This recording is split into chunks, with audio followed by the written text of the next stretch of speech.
Nick, are you using a plate? I am using a plate. Wow. Well, I just had a plate full of chicken nuggies, and I needed a plate. So I needed room for my sauce. Do you have a sauce? Do I have the sauce? A sauce bowl. Oh, you know what? I do. I got the pasta. But no, I like it all on the same plate because you can just like, yeah, you know. There you go. There you go. I do, but Ryan, you were close. Your timing was just a little off on the claps. Yeah. But thank you for trying. I appreciate it. Anytime. Yes, welcome to GoodFlickas, home of the GoodFlickas. Can you take our critiques? Let's find out as we discuss what is on Nicholas's plate. We are talking about a wonderful little fun family film known as Jingle All The Way. I am, of course, Matt, joined tonight with Brian. Any fond memories of this movie? Just here for Turbo Time, man. Turbo Time? Yeah. Yeah. Okay. Like I'm not trying to jump too far. I really love it. Turbo Time. Joining us also is Jen, as I catch her with a mouthful of food with a double hand. Love it. We'll get into what's on her plate later. And before he gets a mouthful of food, let me introduce the bearded badass himself, Nick Klaus. I saw it coming. I was like, no, jump on this. I'm like, wait, should I take my bite now? Or no? Oh, he's about to call me. I shouldn't do it yet. Yes. Yeah. Welcome to the GoodFlickas. We were talking about Jingle All The Way, which, as he does stuff his mouth full, it is his pick, Jingle All The Way. So Nick, when you're done being super rude and chewing, like, how dare you eat dinner at dinner time? I'm sorry for my inconvenience of having dinner at dinner time. You're so rude, just so rude. But yeah, tell us why you picked Jingle All The Way. Is it to continue what we all read and know and expect? You know why? You bastard. Well, Matt, we're just been climbing Arnold Mountain. No, Christmas time. Okay, so here's the deal. Yes, I'm still on the Arnold kick of trying to watch all of Arnold's movies that are streaming on the platforms that we currently use. And this was, of the three, this was the only Arnold movie that I could find that we had not seen. So after this week, as far as I know, as of November 27th, there are no more Arnold movies streaming. Wow. So this could be the last one for a while. And it just also happened to work out to be like a Christmas movie in just like in the perfect time as well. So it was like two birds, one stone. So it was no question about why I picked the film. So yeah, it just worked out. It worked out really well. As always, I'm a little disappointed that it is just like it's an Arnold movie. But that being said, perfectly timed and truly kudos finding a rare Arnold Schwarzenegger Christmas movie at Christmas time. Well done. Stop being disappointed. Get over yourself. Well, while we're on the subject, it's like we're talking about like you've got this theme of doing your Arnold Schwarzenegger movies, which is great. All good, man. I'm gonna give you shit for it because that's what I'm gonna do. But keep picking movies the way you pick movies. Was there anybody who wanted to go first with the thoughts and score? Oh no. Oh, all right. Ryan really appreciates that, Jen. So Jingle All The Way, not my first watch by any means. In this movie so many times, but it has been a while since the last time I saw it. And so I watched it like lightly, like I was diamond painting and watching it at the same time. But it's still so enjoyable. It made me laugh, made me kind of tear up at the end. Like it's a precious little story. and I don't want to go like too into like what caught my attention because it ties with like who won the movie for me. So I'll no details, which I never give details anyway. I just know what I like. But overall, I'm gonna give this movie a 4.3. It was enjoyable. It's a good way to kick off the Christmas season that lasts till about June or so. Oh goodness. Okay. Why June? Oh, well, then there's Christmas in July. So it's like a month. It gives you like a month off. Okay. Okay. And then you go right back into it.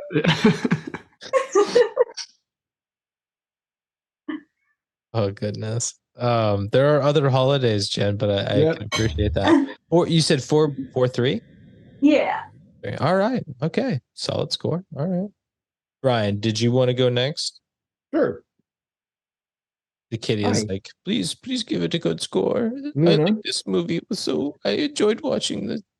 All right. Well, much like my sister, Jingle All The Way was not a foreign movie to me whatsoever. The minute I heard about it last week, I probably had about 3 quotes hit my head immediately. And other things as well. It was my first time watching it as an adult, though.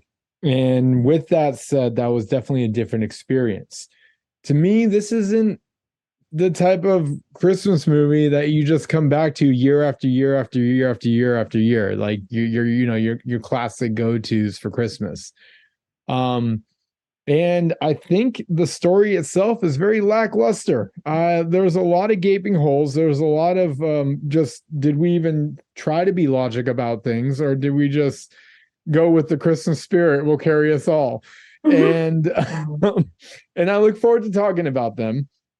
I feel like, I don't know, it's kind of weird watching all these Arnold movies because you start to see different ranges of him, and I think on this one, Arnold was trying to act just a little too much and just wasn't being his like the normal self, which I think kind of took away from the movie a little bit as well.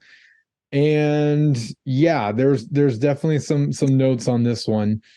I wanted to like this movie more, especially having having seen it as many times as I have. And I just couldn't get to that level. So I'm giving this one a 3.3 out of 5. Ooh. Okay. That's great. All right. All right. Yeah. So Jingle All The Way, definitely not my first time seeing this one. Certainly grew up with it. I'm pretty sure I still have it on VHS. I could probably pull it for you now. Not going to. Actually, I thought I had it on DVD, but I can't seem to find it. So maybe I don't. But I'm still in the process of reorganizing those. But this was my first time watching this movie in quite some time. And I definitely went in as kind of a critic. There's something about these 90s movies when I see a runtime of an hour and a half, and I'm like, I'm really impressed with the amount of stuff that they pack into that 90 minutes. Like, I agree with that. I'm watching this movie and I'm like, holy shit, like so much is really happening right now. Like and ultimately it's one day. This movie takes place pretty much over one day, and wow, what a day.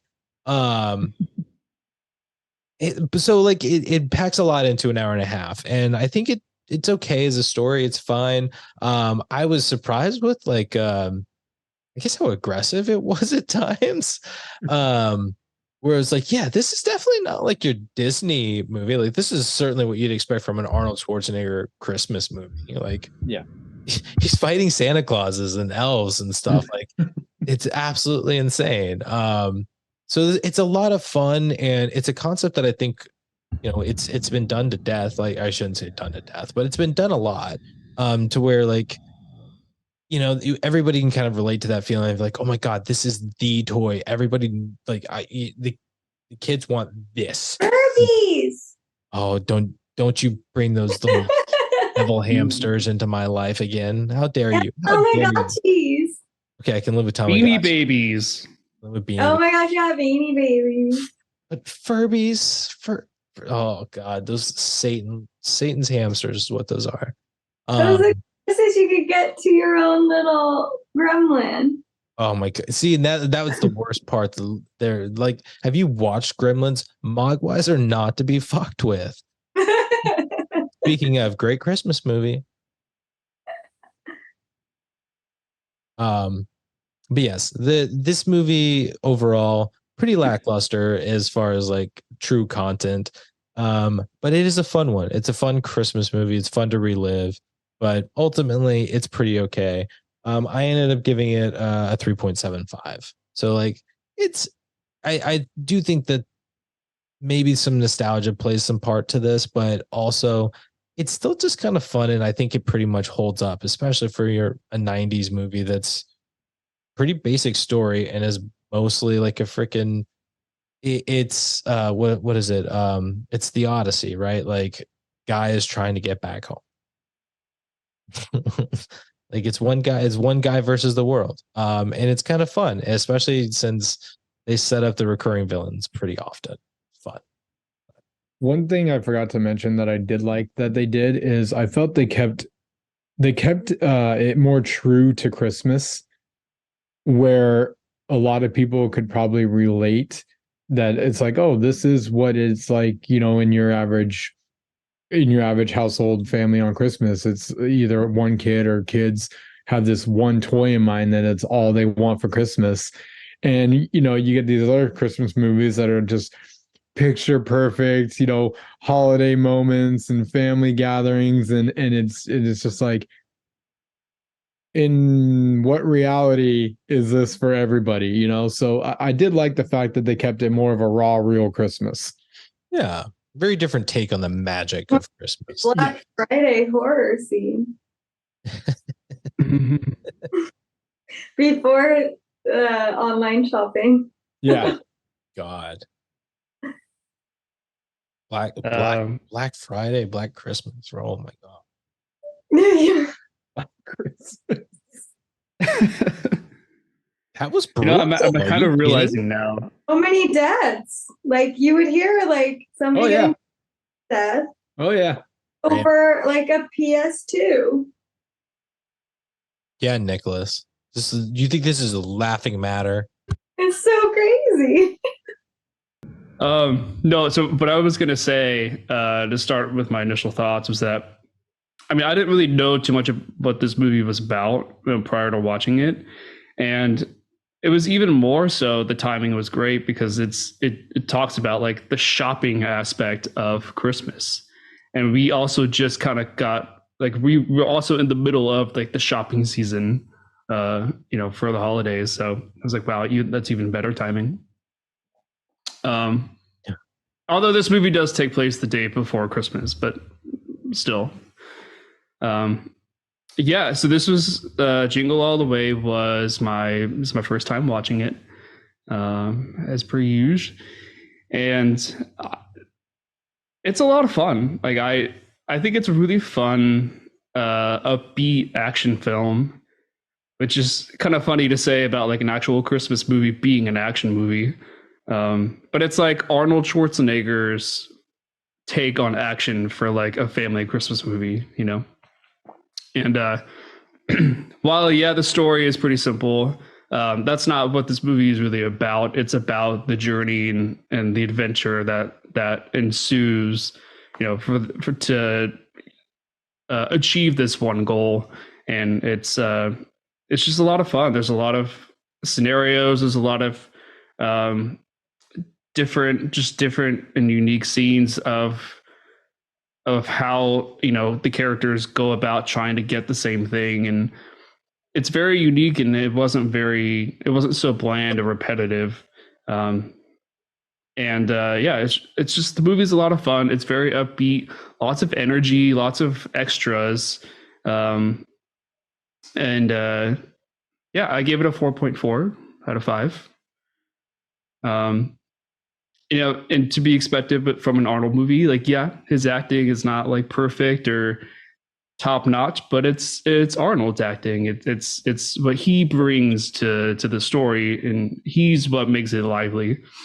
Yeah, go ahead, Jen. I don't know if you said it, but was this the first time you've seen this movie? Yes. Oh wow. Yeah. I never really even heard of it before. Well. Yeah. That's to be expected. I get, yeah. My number one Christmas movie announcement. I'm telling you, this GoodFlickas is I'm getting cultured, you know, learning Hollywood movies. Well, you know, and it's one of the things that I like about the fact that you missed all of these, right? Like we talk about these movies like, oh, it's a classic, like most people do. But you're getting to experience them for the first time, and like you're going in cold, like there's no expectation. It's like, yeah, watching this movie. So I love that we get that with you. So although it's a pain in the ass and you make me feel old sometimes, never change. Stay fresh, stay noob. Stay noob. Stay noob. Yeah. All right. I mean, that's not terrible scores. But yeah. All right. And I'm looking forward to this chat. Let's hear some thoughts. But Nick, you pulling up your lyrics? Yeah, I'm a little surprised that I did give it the highest score too. I thought that some people were going to be higher and lower, but no.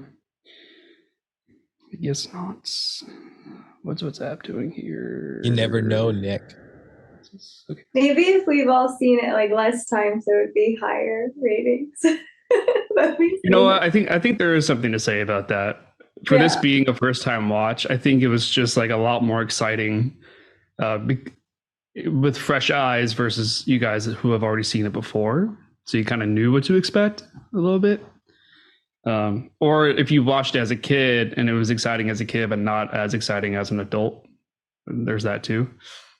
I will say that, and we've mentioned it a little bit, but because it is like my favorite part, the start of this movie, I had forgotten about how this movie actually starts.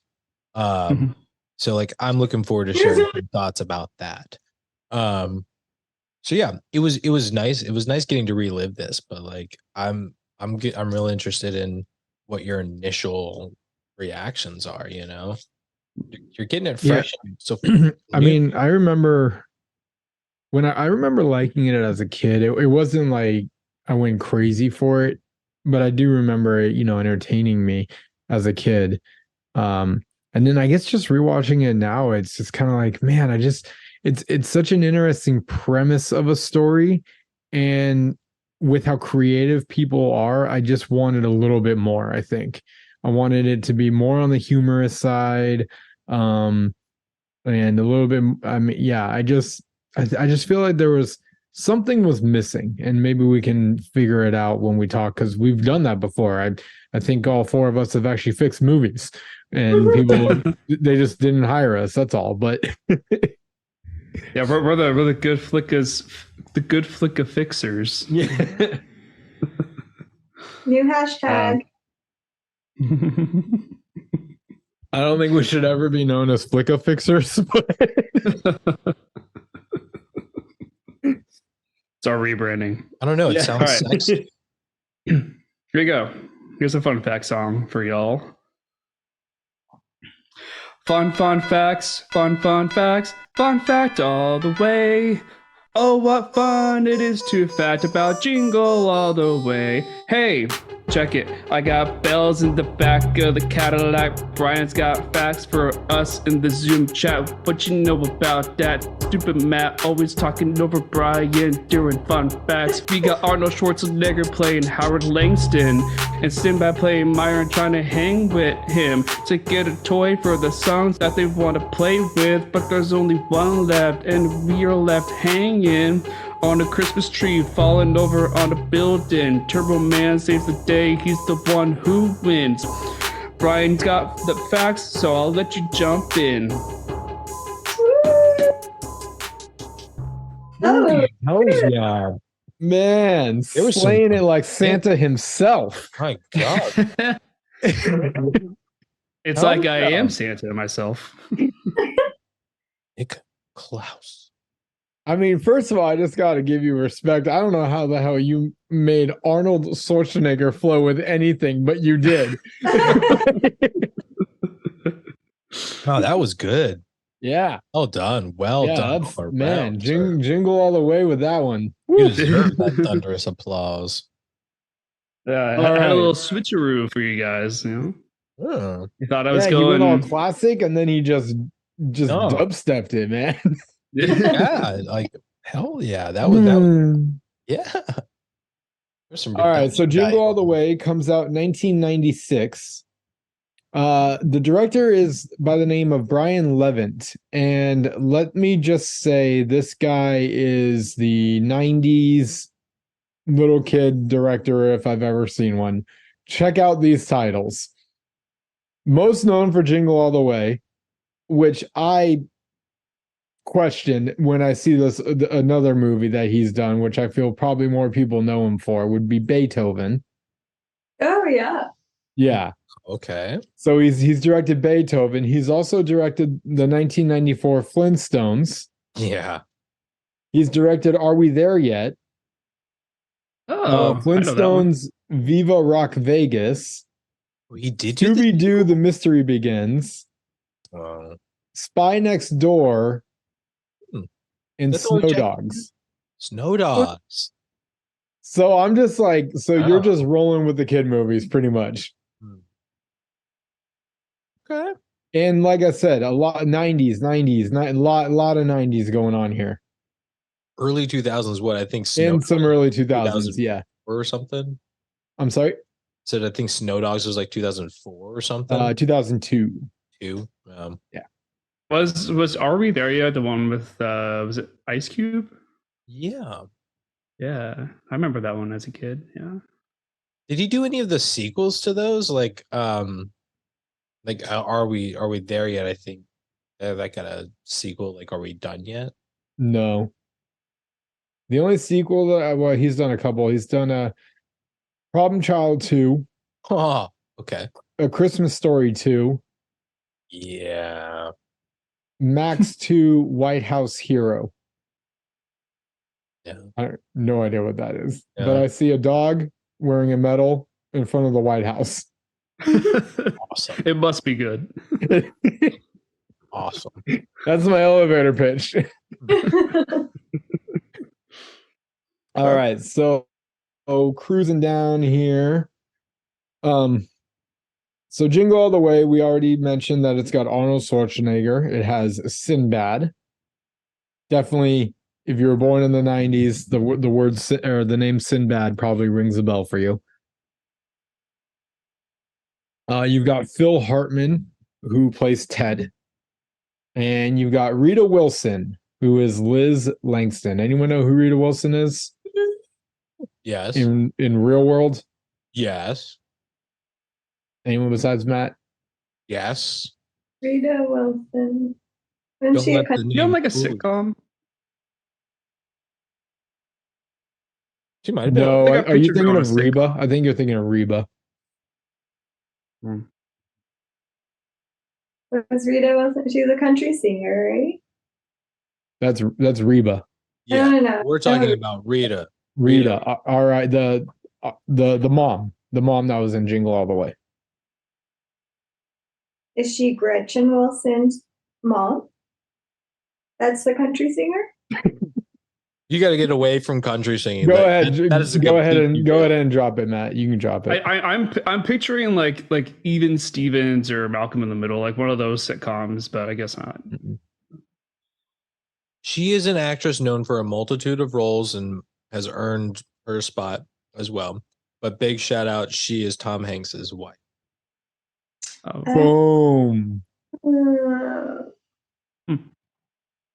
You might recognize her from That Thing You Do as Marguerite, the girl from the bar. shares a look with Tom Hanks. Actually, I think she's even in. She typically makes like a little cameo in his movies. Isn't she? Wasn't she? Didn't she have like a cameo in Castaway? I remember. Doesn't matter.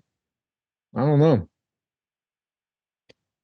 I'm sure young Jamie, played by Jake Lloyd, is familiar to you Young guys, An- right? Is he young Anakin? Yeah. Okay, that's what I thought. Oh yeah. Yeah. Yeah. Okay. Yeah. And then you have you can barely recognize him, but I'll throw his name out there because he is a pretty popular name. It's Jim Belushi.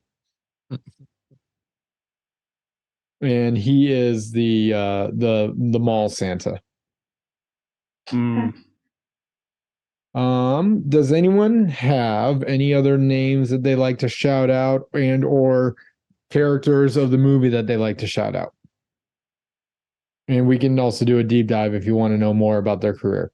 Go ahead, Matt.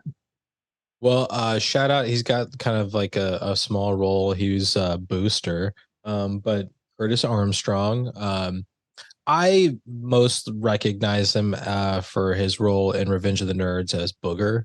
But he's been in tons of movies. He's one of Ray Charles' music producers in Ray. I can't remember which one. But he's been in tons of things. He's done a lot of voice acting. But shout out to him. Another fun one, I think I want to get it right, is Steve Von Warmer.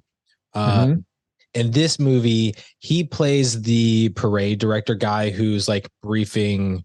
Is it Harold? Is Arnold? Howard. Howard. Thank you. Excuse me. He's briefing Howard, and he's like he's got that little beret on. He's very like all energetic and is like, that's a really good sign, guy. Like, that guy. Yeah. Yes, him. Anytime he shows up in anything, and now I'm blanking on his name, but the guy from Fast and the Furious who died. Paul Walker. Paul Walker, thank you. The two of them, rest in peace, were brothers in a Disney movie before big fame and whatnot, in a movie called Meet the Deedles, and it is on Disney Plus. It is by no means a good movie. Never heard of this. Exactly. This is a movie that like I argued existed for the longest time because nobody believed me that the guy from Fast and the Furious was ever in some weird movie where he's losing down some random road and dealing with prairie dogs in Yellowstone Park or whatever in Old Faithful. Nobody. Okay. Yeah, that's my rundown of the chaos and weirdness that is this movie that I assure you exists. Meet the Deedles, Disney Plus. If you have, I think it's like an hour and a half movie to waste, and you're curious about a Paul Walker movie, he and Steve Von Warmer from this movie are brothers. It's just an interesting movie, and I guarantee you've never seen it. So, Jen, you've been very patient. Yes. Yeah, I just wanted to say that, well, I don't know if now's a good time to bring this up, but I'm bringing it up, so just stop me if we need to push it back. But I'm happy to see that. So when I was really young and watching this movie, I never liked Ted. And now that I watched it with adult eyes, I'm like, I get why. There'll be TED Talk. Like, okay, so we'll kind of wait. Well, that I just want to give myself some props because my choice of men over the years haven't been all that fantastic. So I'm glad to know that as a young child, I saw.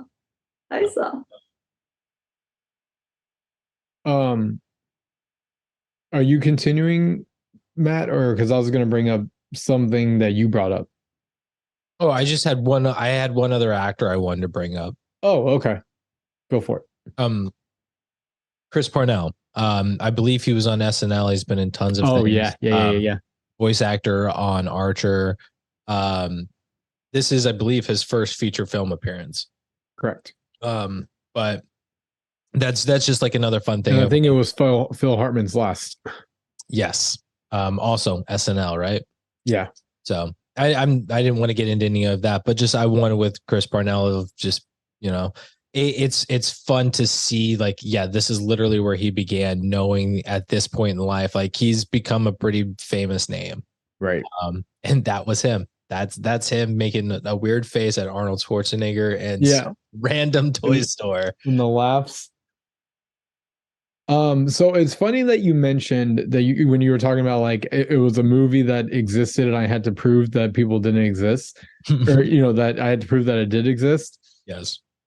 I wanted to bring up, have you guys heard the whole thing that's been going on? I don't know how long, but it's with Sinbad.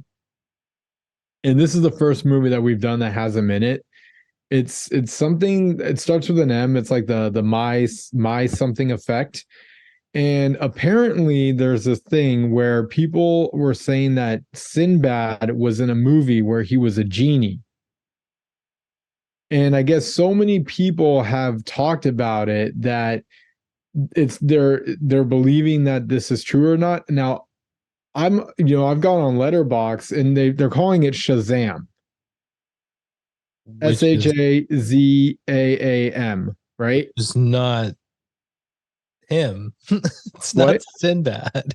And see, this is, and I looked on Letterboxd. I'm like, if you click on Sinbad, there's no movie that says Shazam. The only thing that I can think of that people were, I don't know if they're confusing, because I don't remember any movie with Sinbad as a genie. I'm going to say that right now. What I do remember is Shaq as a genie. And that movie is called Kazam. And I'm wondering if people are I don't know. Or first of all, I'm wondering, have you guys ever seen a movie with Sinbad as a genie? No. Okay.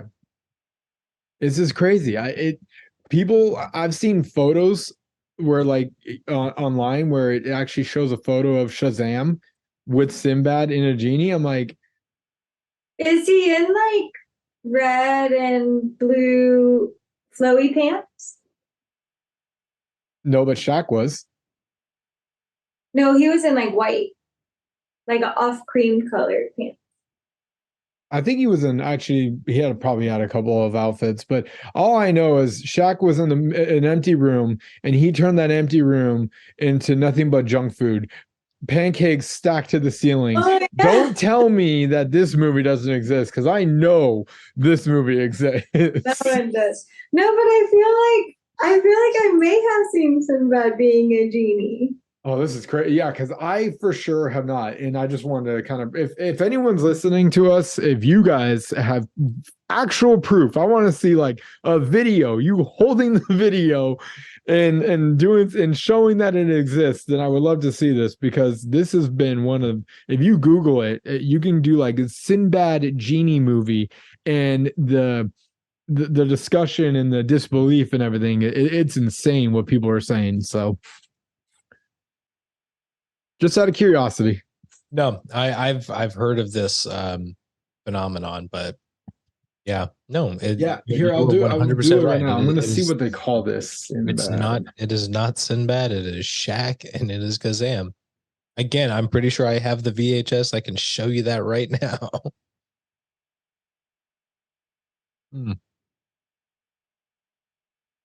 Yeah, Phil Hartman too. You brought him up. Just a tragic story with him. He was like murdered by his wife. What? Yeah. So I think he was mostly recognized for SNL, but he's been in tons of, like, he was in a lot of things. But yeah, like some crazy thing. I can't remember if like she burned, like, sets the house on fire or something. Like it was like some random thing. Like it happened all of a sudden and out of nowhere. What the heck? And yeah, so it's crazy because it's one of those things where once you see him, you start seeing him a lot. And especially once you hear this story, like it's the guy was involved with stuff and he was a big What's name that? on SNL. What's that thing called where like a bunch of people think one thing is something, but it's really another? It's like the Berenstein effect. Or No, the I think I Berenstein just bears. I think I just actually looked that up. I think it's called the Mandela effect. Mandela effect. Yeah. And it's And a people- belief that specific details from the past are being altered or changed. Yeah. So do people Like, feel this like- way about this whole topic? They definitely feel about it with Shazam. Yeah. There are people that are like, will swear to the moon that this movie exists, and now everyone's like, I don't. You're mixing it with Kazam. Mhm. You can't fool me. I got the internet. Although I am starting to think the Mandela effect is happening with the original under wraps, but thank God I've got some crews behind me on this one. Yeah. But I know I saw that mummy crawl to the window. I know I did. Yeah. Oh. That's remember- that was- is the scene of the movie. That's my movie memory. Uh, Anyway, but okay. the Bernstein Bears. Mm-hmm. I always remember it being Bernstein, but they're saying it's something else now. Berenstein. Berenstein. Aaron. And then same with the mirror, mirror on the wall. What's the thing with Mirror Mirror? You guys haven't heard that one? No. If you watch Snow White now, it's instead of mirror, mirror on the wall, who's the fairest of them all? She says something else. Magic mirror on the wall. Is that it? Yeah, I think it's that. Oh, it's Magic Mirror. Oh, Yeah. wow. See, and then the same thing with I think we said this in another one with Darth Vader. Mhm. Oh yeah, we talked about that. Yeah. People swear up and down that he says, "Luke, I'm your father." He does. says He doesn't We're say losing our minds, guys. We're losing it. They're changing shit on us. What the heck? It makes me crazy. Well, The scary government's thing trying to with, censor us. Well, the If scary thing anyone with Star tries Wars to is it could be. Titanic, I'm calling out on that so quick. Oh my gosh, you guys, I saw this thing on Facebook and it was so stupid. It was somebody saying like, this is Titanic, real life survivors when they're coming off the ship. And I'm like, first of all, the Titanic sank. I was like, second of all, I'm sure they don't have like, I don't know when video came out, but I'm sure there's not gonna be actual video footage of people. It was the dumb. I was like, oh my god, this is so. They got these cameras. Yeah. like it was so bad. I wanted to tag you guys in it. Be like, look how stupid this is. Well, Bob, we're sitting here on the scene of a sunken ship, and you wouldn't believe what we're seeing. Yeah. Back to you, Katie. It's ridiculous. Oh, that's amazing. All right, so ratings. We are giving this one 3.94 out of 5 stars. I'm okay with it. Letterbox gives it 2.8 out of 5. IMDb gives it 5.7 out of 10. Ooh, man. Roger Ebert 2.5 out of 4. Okay. Not surprised. He hates child movies. Just He give, hates child. give Roger a movie with a great story, and you've got him. No, because it can have a great story, and if it's child theme, he's not. No. That's true. I That's think true. he just doesn't like Arnold. Budget was 60 million. Worldwide gross is 129.8 million. There were no Oscars. There were no Golden Globes. There were a couple of awards though. Blockbuster Entertainment Awards. Sinbad won for favorite supporting actor. Who's Sinbad? And then we have our Razzies. Of course. Nice. 1997 Worst Director nominee, Wow. Brian Levant. Jeez. And then we have the Stinkers Bad Movie Awards. My goodness. 1996 nominee for Worst Supporting Actress, Oh. Rita Wilson. You take that back, you bastards. If anything, she wasn't in this movie long enough to be bad. Or supporting. Actually, like half the time that she is in the movie, I think she's like, eh. It's because they didn't give her time to create chemistry. The 1996 nominee Stinker Award for Worst Actor, Arnold Schwarzenegger. Oh man. And After him. the nominee for Most Painfully Unfunny Comedy, Damn. Jingle All The Way. Did they win any of these? What? They win any of these? No, just nominees. Okay, so it wasn't they that didn't even bad. win at being the worst, so that's good. Yeah, exactly. There was worse. And anyway, all We right. haven't talked about the Razzies in a long time. I know they haven't been around for on any movie. We've been doing good, is what you're saying. And we've given like ratings to movies like worse than this, and they never had any Razzies. You know? Okay, so the world premiere of Jingle All The Way was held at Mall of America. That's the really big mall, right? It's the Mall of America. Go ahead, Matt. Well, this Green was Mile. something I didn't. We need to Didn't get remember. past one fact. No, it's just this is something I didn't remember from being a kid, that this was in Minnesota. Like I didn't remember it actually having a location. To me, I just remembered it being like a anywhere kind of store. It's like, it's dad trying to get a toy. It's funny you mentioned that because I always pictured it forever in my head as Chicago. Yeah, And I'm like, this is not Chicago. I had never locked it into a specific location, just like this is some northern town, northern city. But then There are a couple of like helicopter shots of the city, and when I first saw it, I kind of thought it was Sacramento, because it's not like, it's a big city, but not like Chicago, New York, whatever big. Yeah. But then they show that same shot again and like a little bit closer, and I was like, oh, okay, no, that's definitely not Sacramento. But it's like smaller town, city kind of, yeah. And there was no way we'd have that much snow in Sacramento. Unless Tahoe blew up. Well, to be fair, it wasn't snowing in the beginning, so Yes, very I true. wouldn't know.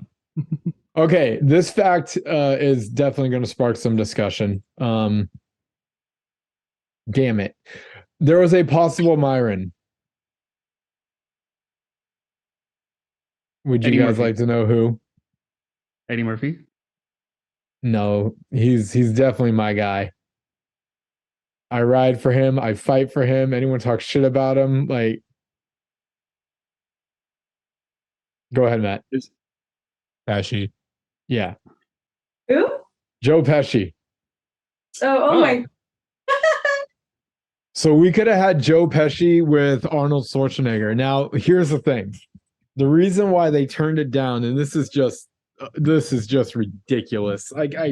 What is wrong with people? The reason why they turned it down is because of the quote unquote severe height, like or different height or different difference in height between the both actors. Now, why is that a problem? Nick? Well, I don't know if this exactly has to do with the height issue, but I mean, what I would imagine is like just framing the camera might be difficult. But I would have thought maybe that they didn't go with Joe Pesci just because of the running. Like can Joe Pesci run as fast as Arnold? Like they're essentially running in tandem for a lot of scenes, and I'm gonna make one argument that I would imagine Joe Pesci is a better runner than Danny DeVito. Okay, and this No is what offense I'm to with. Danny DeVito. This is what I was going for. They said that we can't do a movie because Joe Pesci's too short and Arnold's too tall and blah, blah, blah. Arnold has already done Twins. Danny DeVito is shorter than Joe Pesci. What are we doing here, people? That and like of Home Alone, Marv was twice the size of Harry. Thank you. I think, I mean, Sinbad, sure, but you throw Pesci in this movie, and I know for a fact it changes. I think he would steal the movie. I don't think actually, and that might not even be a problem.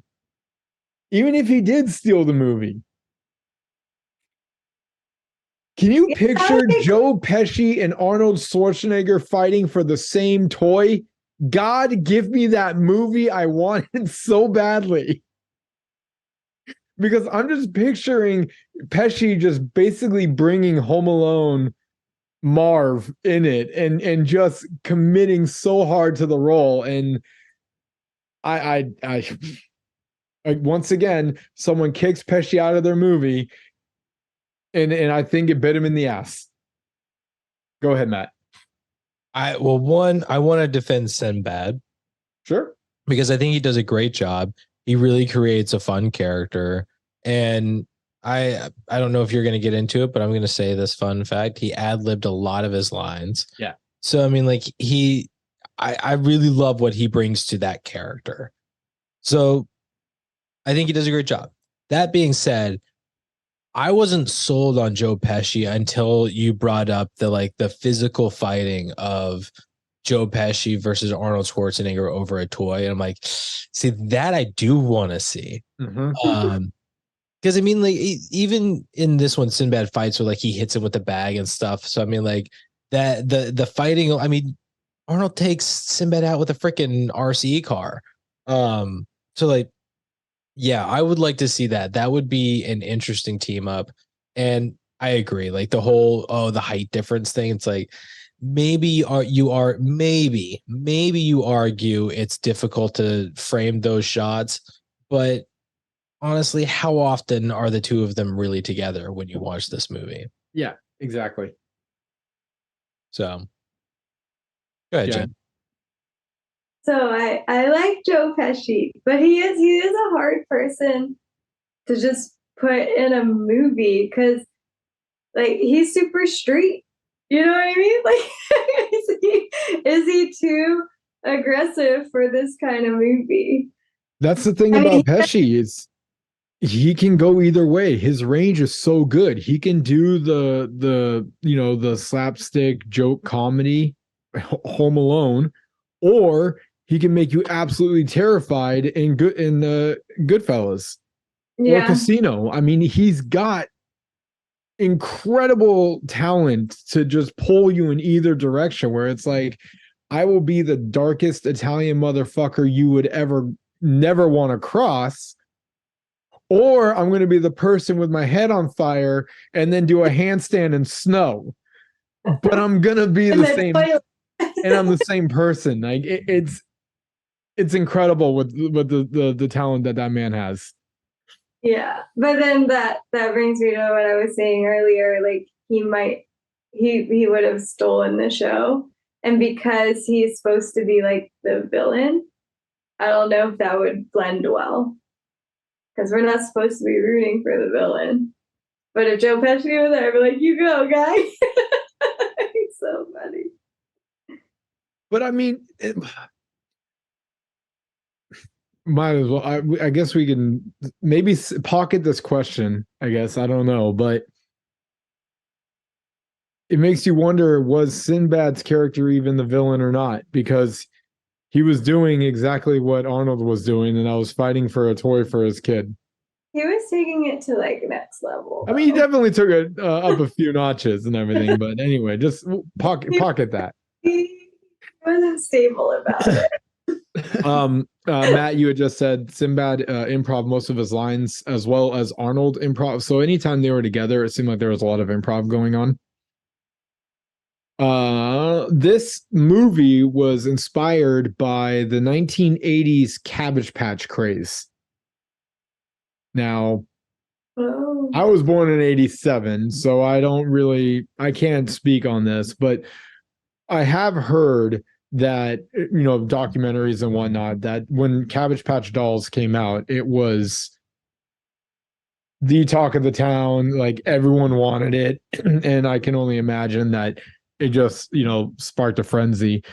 But you guys were already mentioning, and I figured this would be a fun little looking back in time. You guys had already mentioned a few toys that you remember that just created a frenzy. And I think I heard Beanie Babies. Yeah. What else? Furbies. So the one that I remember that I swear to God nearly like crippled America was Tickle Me Elmos. Oh yeah. Yeah. Yeah. It's like I thought we were gonna, have a few casualties on that one. That and the white dog that did backflips. Oh yeah. I forget what it's called, like Percy or something. Yep, that's right. There was that one. I also remember when Pokemon cards came out. That's what I was gonna say. Was Pokemon card, like collecting Pokemon cards? Yeah, that one was super big because then you had the game boards and Pogs. I don't think Pogs was a frenzy though. I mean, it was cool, but I don't think it became a health hazard to shop for. And then of course PlayStations. Oh, those little decks.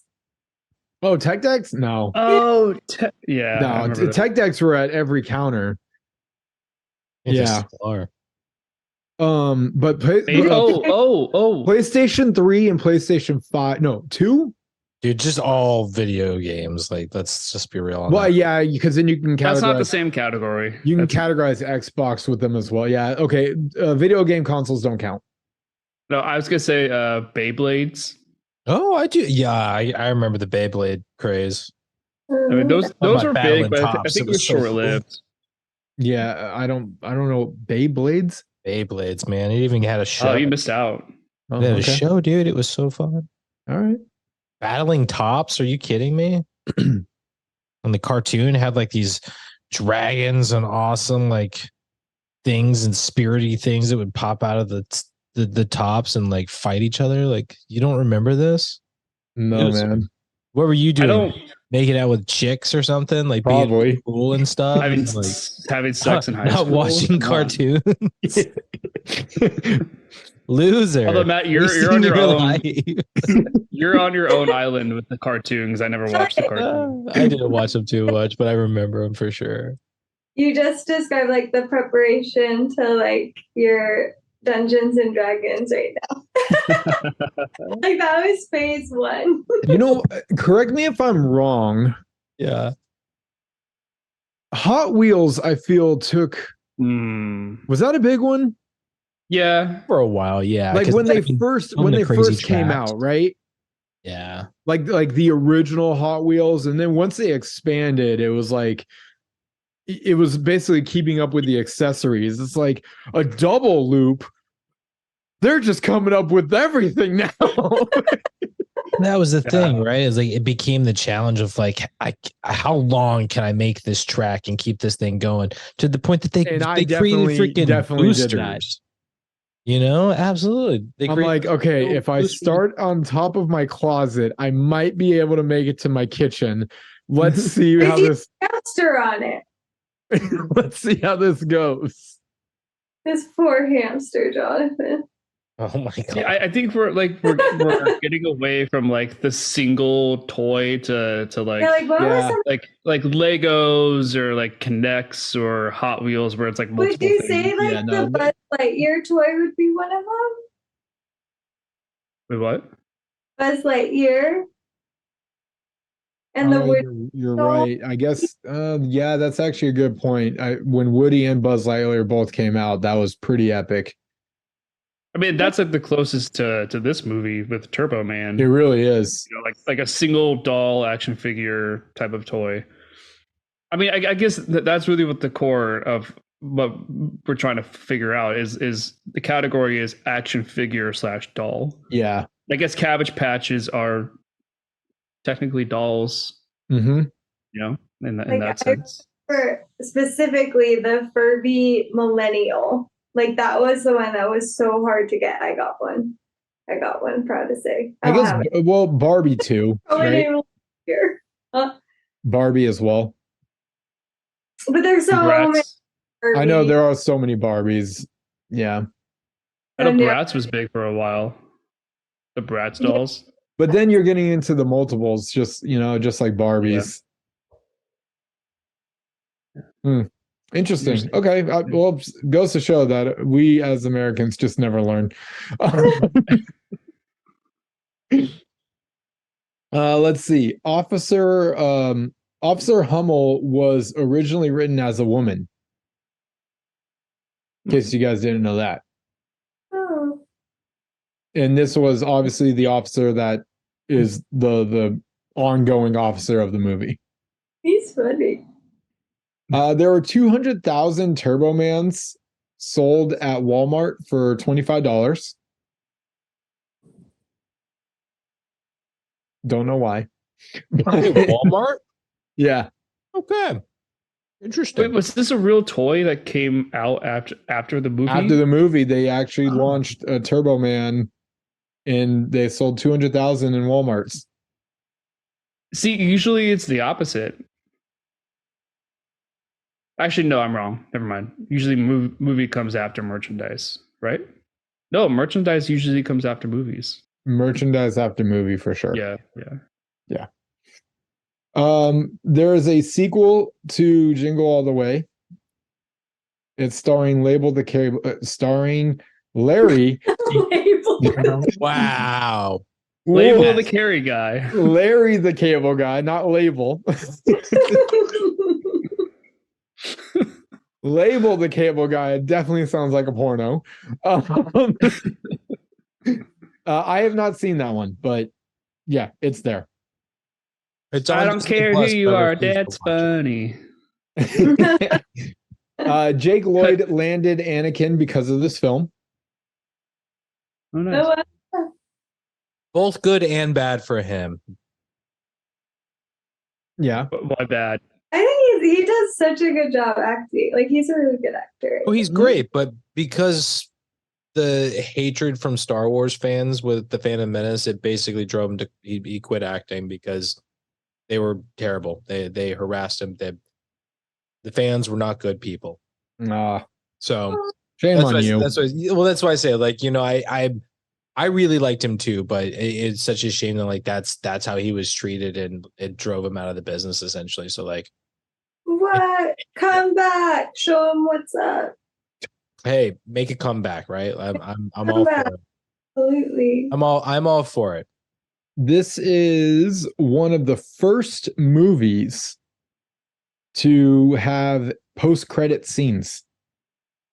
Okay. Oh, yeah, I watched it. Yeah. Now it just seems like I never knew. Duh. But 2023, it's like people are doing it all the time now, but this was just definitely one of the first. I never knew. You never knew? Of all of the times that I've watched this movie, the only reason I was like, there's a cut scene at the end of the credits, because I was reading the damn facts, and I was like, are you fucking kidding me? 30 years of this movie, I'm just now learning that there's a cut scene. I watch it, and I'm like, son of a bitch. There it is.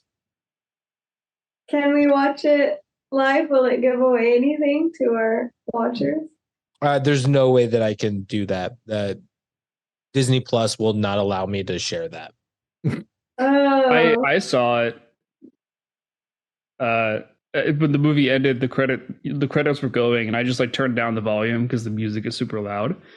And as the credits were going, I was just sitting here on my phone, and then all of a sudden, just a scene comes up. I was like, "Whoa, the movie's still going." What the heck? What is the scene? You've never seen it either, Jen. No. Wait, have any of you seen it? Mhm. Brian, you have? Mhm. Yeah, it's essentially it's towards the end when Howard and what's the mom's name? Liz? Liz. Liz. When Howard and Liz are standing by the Christmas tree, and Liz essentially is saying like, "Hey, you went through all that trouble to get our son a gift. What kind of a gift did you give me?" Yeah. And then and then Arnold like looks to the camera, and the camera like comes in really fast. It's like done. Yeah. Like he's like eyes wide, and then it cuts to black. Oh, that's funny. Which I feel like would make for a great sequel of like That's a perfect sequel.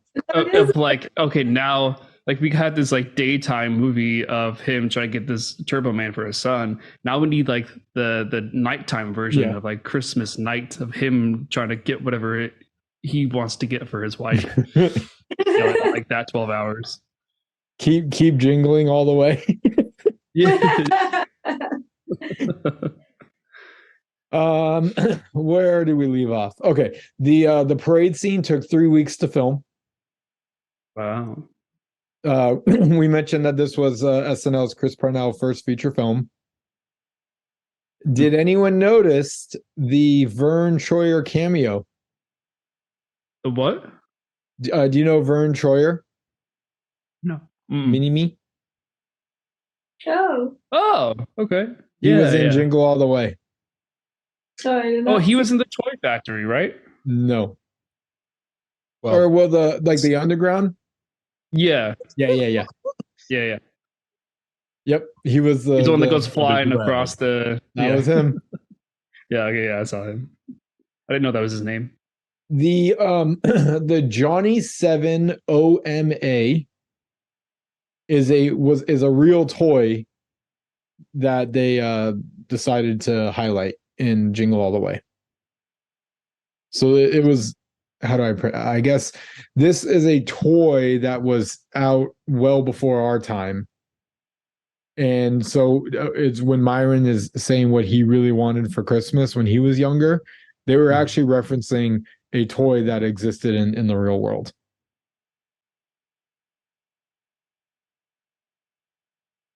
Blurry. Censor. come on, you can do it. You can do it. Blurry. Matt, turn off your stupid blurry background. Not blurry. Can't make me do anything, Nicholas. So yes, Matt's showing us the picture of You can Google it. Well, what looks to be a white box and a rifle. And then I know what it is. Arnold apparently during this is like in the beginning, towards the beginning of the movie when he's signing things. I guess he got a little confused as to what he was supposed to do because I couldn't tell if it was in the movie itself or if it was just a take. But when he's signing, instead of signing Howard, he ends up signing his actual name on the paper. So I think you can see him do like the A and like you get it started, but he doesn't finish off like they cut away. yeah, it looks like exactly. So he really like got into the groove of like, oh, whoops, okay. You're my number one customer. Yeah. First quote I wrote down. I wrote it before the movie even started. I wrote that quote down. Oh, that's impressive. That is all the facts that I was able to come up with. Does anyone have anything that they'd like to talk about before whatever?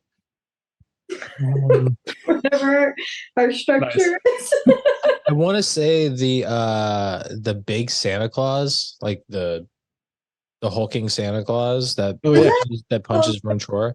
I want to say that's the Big Show from WWE. That was the Big Show? No way. He is the Big Show. I think that's his wrestling name.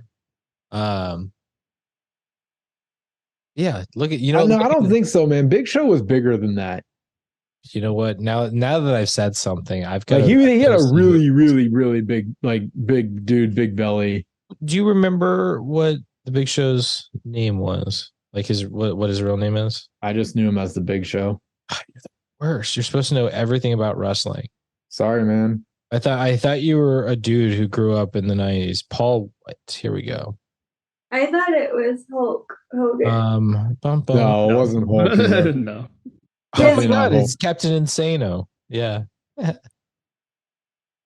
So Paul Witt, trying to see what else we've got as far but he was, if you've seen Waterboy, he's Captain Insano. Yeah, it's the Big Show. Big Show. That was the Big Show Big Show. in Jingle All The Way. Jingle All The Way. The big Santa that punches Vern Troyer and sends him sailing across the warehouse is the Big Show. Wow. I had no idea.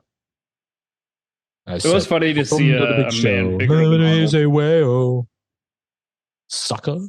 Was What was Arnold that, Nick? No, I was just saying that it was funny to see a man bigger than Arnold Yeah. fight him. You know, I can't believe you would insinuate, Brian, that the Big Show was in less good shape. Sorry, man.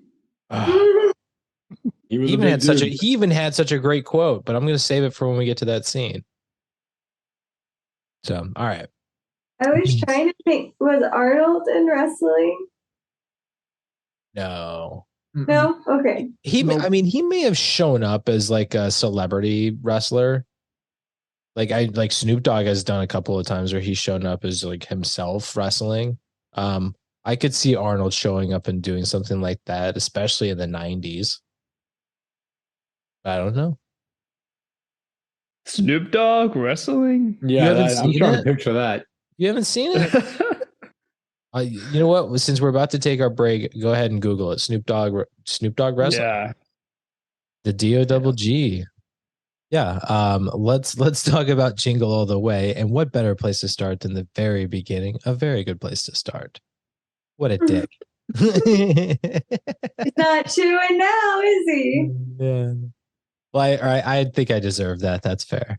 But yeah.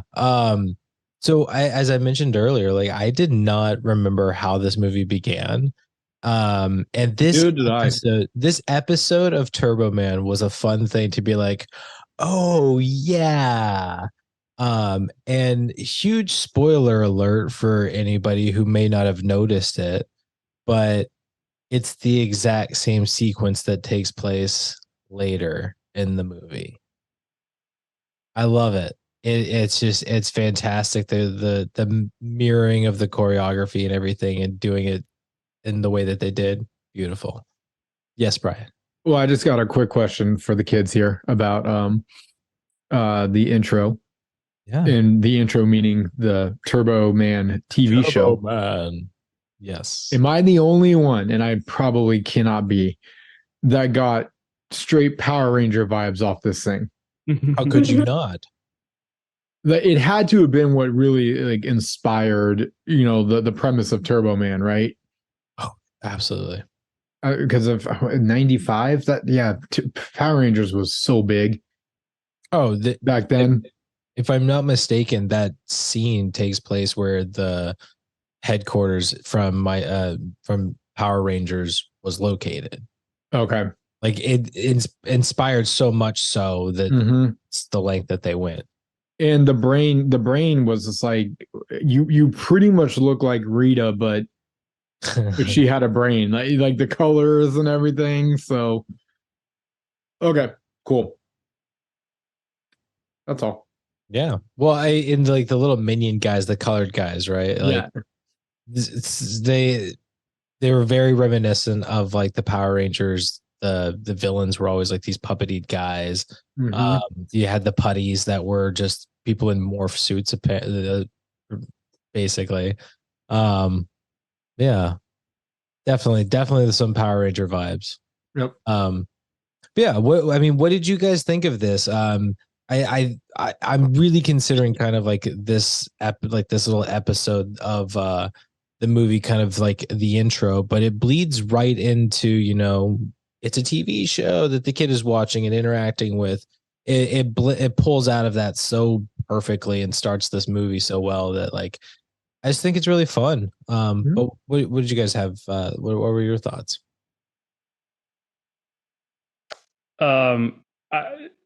I thought it was a really good hook, like just a really good way to hook you in. And just based on like the production of that like TV show, I just kind of knew that like, oh, this is not what the movie is. Like it was just kind of, it was like you could just tell that it was not the movie that we were about to watch. Or were but you yeah, hoping like it you wasn't? but like you said, Matt, like it does transition really seamless into the movie, how it comes out of the TV, and you see Jamie kind of like. But here's my favorite part is when Jamie is like reenacting, you know, with the boomerang and like the disc thing, you know, and he's like doing all the moves and stuff. I'm like, that is like you can't get any better of like a childhood than that. You know, that's like the epitome of childhood. I was fighting right with the Power Rangers, man. Right by their sides. Yeah, and it's just like it's so fun to watch, especially like to watch like kids, you know, look up to that and be, you know, really excited about it. Yeah, and like you could be any age and watch this and enjoy the intro. Yeah, go ahead, Jen.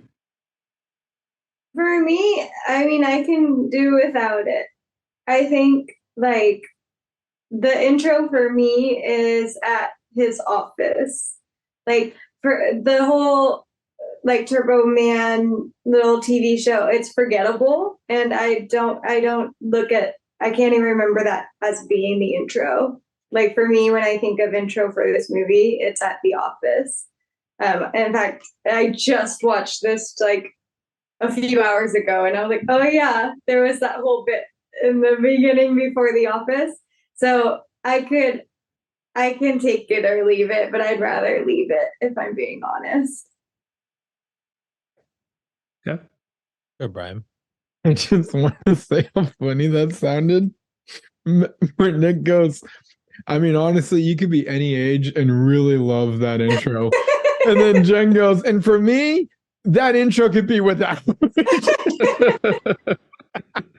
I guess if you're Jen's age, you don't like it. You gotta rule out the 35? 34? Lady never tells. You can't remember how old you were, Jen. I'm 33. I'll be 34 in January. Okay, yeah. Yeah, jerk. I knew Stop we trying were to around make her 2 older. years. It's okay. I don't know how old my brother is anymore either. He's getting up there. After our 20s, none of us know. I keep forgetting I'm 32. Yeah, I'm 36. My little smart scale, it tells you your metabolic age. And so I see like, oh, I'm 30 or 31. And it's like stuck in my brain. I'm like, I'm not. I'm going to be 34. I'm 30. I thought you were about to say like my little smart scale. It tells me what my name is, what my age is. It should. It should tell me like the real stuff. That's a Blink-182 song right there. What's my age? What's my name again? What's my age again? Brian, did you have more to say? No, that was it. It was just the funniest transition. Oh, that was great. Jen, I just wanted to tack on to what you said of like it being forgettable. Like I honestly did forget, and like it's the same thing for why my first quote is "You're my number one customer." Like that's the first thing that I think of, because to me that is where the movie starts. Like I'm right there with you. Like that was in my head. That's how this movie started. Completely forgot about everything with the show. I liked it though. Like I actually, for me, that's what helped me get into the mindset that like this is supposed to be a kids movie. Like it is. This is a Christmas movie for kids. It happens to have Arnold Schwarzenegger in it. But I'm right there with you, Jen. Him in the office doing what all dads did in the 90s of working way too hard and missing out on the important things. I guess we learned our lesson, right? Be there, dads. Yeah, Yeah, I that's the start. That's the start for me too. Go ahead, Nick. Here's my argument against that about the scene not being needed. I think it's absolutely needed because it really shows us, the audience, how big of a deal this toy is, and like how meaningful it is to these kids. And so if you start the movie with him in the office, and then later when you find out that Jamie wants this toy, it's like, well, like, yeah, he says he wants the toy, but we never really experienced him and how he got to love the toy, or love the character. Because he could have just said any kind of toy and it would be whatever, but we got to see him enjoy and how much he loves it. So I don't know. It just kind of Turbo adds Man to is the life. The what? For Jamie, it's like Turbo Man is not a toy. Turbo Man is life. Yeah, like it's a way of life for him as a child. Yeah. So just to see it like puts it into perspective for us why Jamie wants the toy so much. I agree with that. That's fair. But all right. Did anybody have anything else they want to add on for the start of the movie before we get into what we actually care about? Our emotions, what we feel when we think of this movie. I think we're ready for that. Does anybody have like their scene or their movie memory? Their memory? Yeah, Jen. Okay. I used to quote this all the time. This is sick people, and we live in a sick world. It's just filled with sick Yes, people. I was literally just thinking that. That's what I think of. Yeah. Can you say the full quote again? It's like, we live in a sick world. It's full of sick people. Right after the bomb goes off. Oh, yeah. That's good. That's one of that's kind of the moment that I think of too. But I've quoted that part too, like sick world, sick people. Like I also like Josh. I remember with Josh and we would do the like, how many years in the bomb squad? Like that's just the sarcastic ass like after the guy. Right. This is nothing more than a harmless Christmas package. How many years in the bomb squad? It was Also, beautiful sarcasm. how are those guys still alive? All of them? Who knows? I like that they allow to be some cartoony bits of this movie. Mm-hmm. But there's some cartoony bits, all right. But it does a really good job of like kind of grounding this in a somewhat real world. Right. Any other memories of the movie? Yeah, we each probably have one. Well, unless Jen wants to expand more, or anybody else wants to expand on if she wants to expand, she can expand. Is it? Are we doing the thing where it's like the first thing you think of? Mm-hmm. That one? Okay, yeah. Then I have mine. Yeah.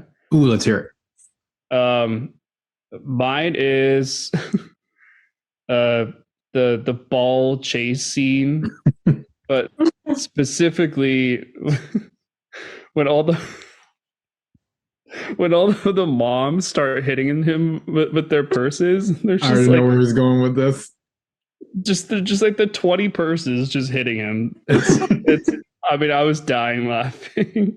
They're just like calling him a pervert, and like it's just so funny. It's like it's one of the best like slapstick, just obnoxious energy scenes in the movie. Go ahead, Brian. So can we talk about this scene a little bit further? Sure. Yeah. So first of all, it's one that earned a title from me, and I called it "Everyone's Going Ballistic." Nice. I mean, that's perfect. This is a pretty funny. This is the thing about Jingle All the Way. it's funnier to talk about it than to watch it, which I just find very interesting. And I don't know if it's just because I like talking movies with you guys, but anyway, it just it brought me to like Toy Story vibes almost immediately.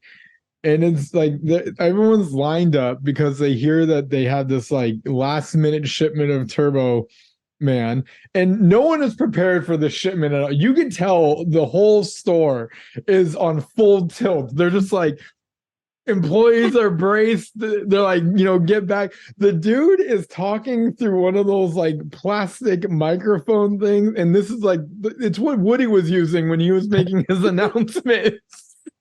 That's a fair point.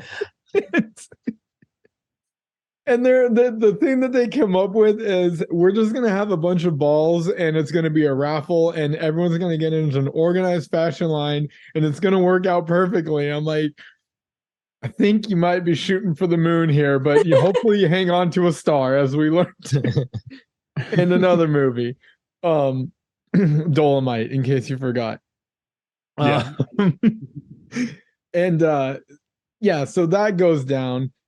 It seems like 50 balls go in the air and not one person can grab one ball. It cracks me up. They put it in slow motion and everyone's just like,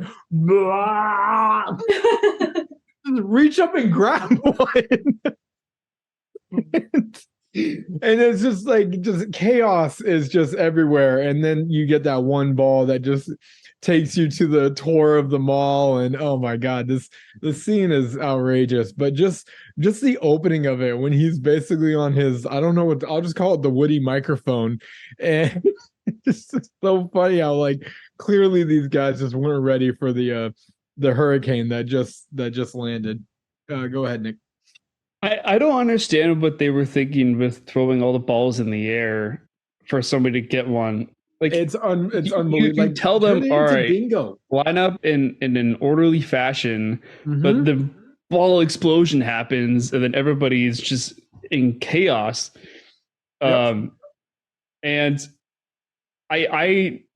don't know if I missed like what the rules were specifically, but I thought that it was that, if you catch if you have a certain color of the ball, then you get in line with that color.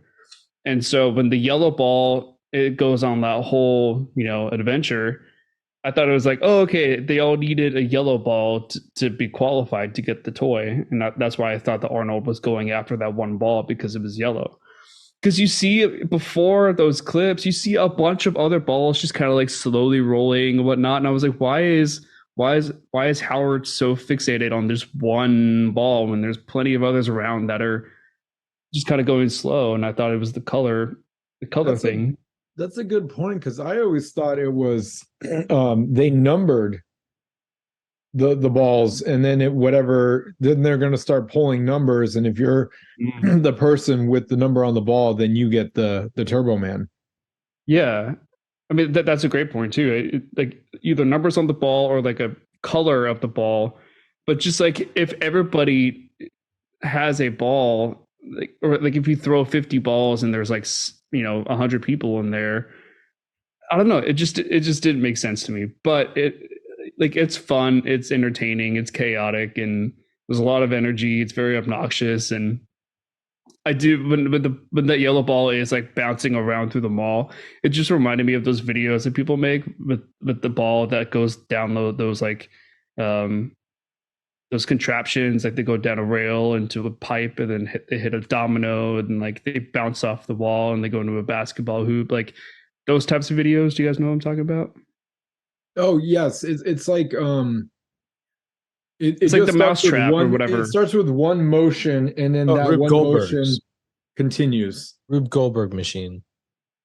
Goldberg? Rube Goldberg machines? Rube Goldberg. Where it's like a chain events. You flick dominoes, the dominoes go down and it hits a string that shoots a ball down and all that, right? Yeah. Goldberg. That's what that whole sequence with the yellow ball and the mall felt like. It just felt like one of those things. And like that was very entertaining to watch. But yeah, just at the end of it, when he tries to trade one of the like play pit balls with that kid for like the smaller ball. I was like, you have no bargaining power like here. Like, this kid's not dumb. And then he tries to get the kid, and all the parents and the mom start smacking him with the bags, and it's such a fun scene. Yeah. I wish I could. Do you guys remember? Like we're talking about the rules of that thing. I wish I could remember what it is, because that's my biggest debate right now. Is like, what were the rules of that game?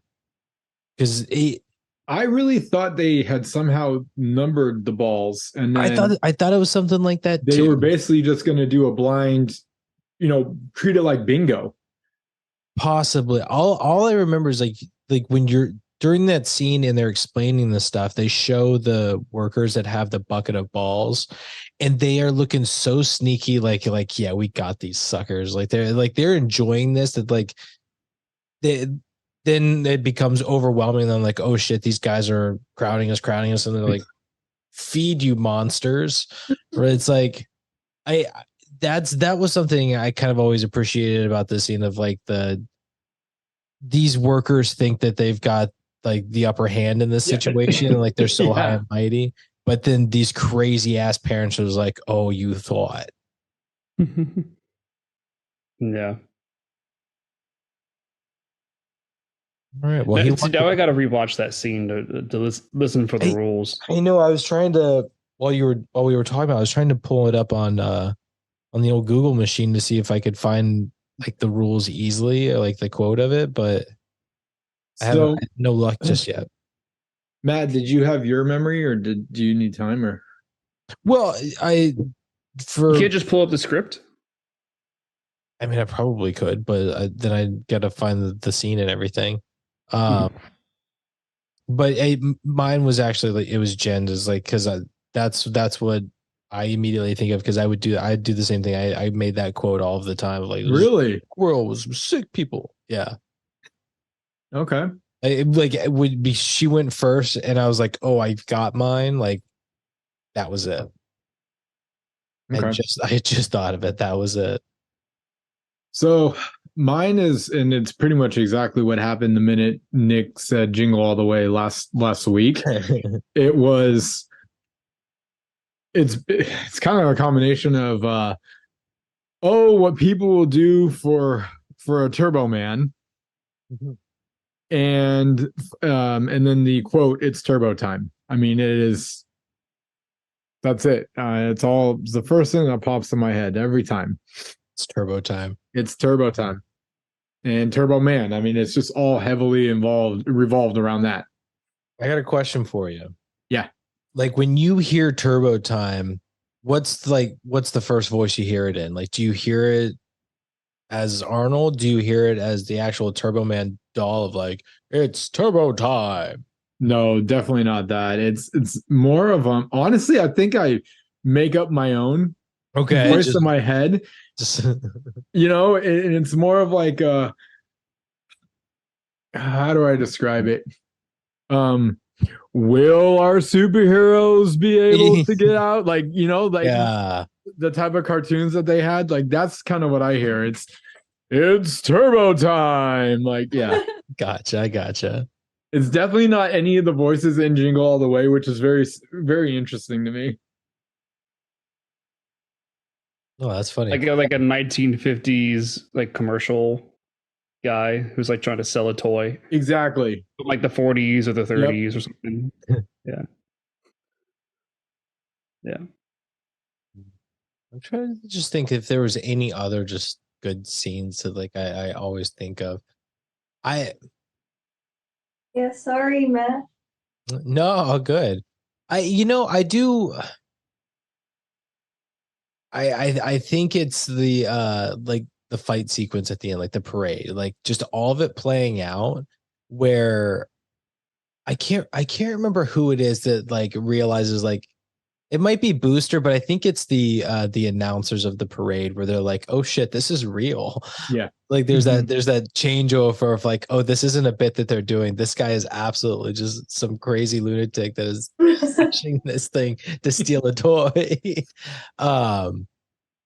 But like I always thought that was a fun moment in this too, where just it gets absolutely crazy and finale. Why would they have a working jetpack?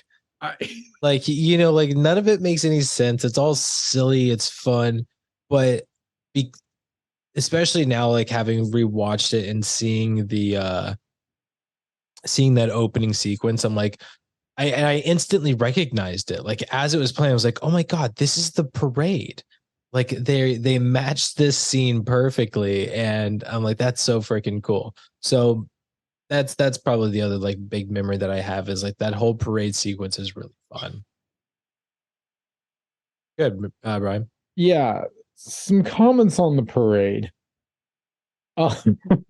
Actually, more like questions at this point. Sure. I just don't understand how everyone was just so chill the whole time about. I mean, a little boy is being chased by a grown-ass man, and not one person is doing anything to help. And by the way, there was a police float right in front of them, full of police officers. One of them doing impressive backflips on a trampoline. If you missed that one, and so then Jamie's being chased. Mom runs into a cop saying, "Please, can you help my son?" Oh, it's part of the show. Everything. What triggers you to think if a kid's going up a roof, it's all part? How are they rehearsing this, dude? Like, I really do question a lot. Even when Arnold becomes Turbo Man, his go-to is, I'm just gonna throw this boomerang. My kid is dangling at least 50 feet above ground.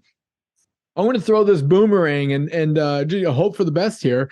And then Mom is just staring on the ground saying, "Jamie, what is happening in this scene?" Jamie!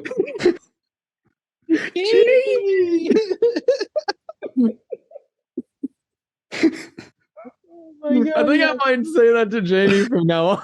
Oh my God. If I'm in the room and you say that to her, like I'm gonna die. How are you? just Jamie.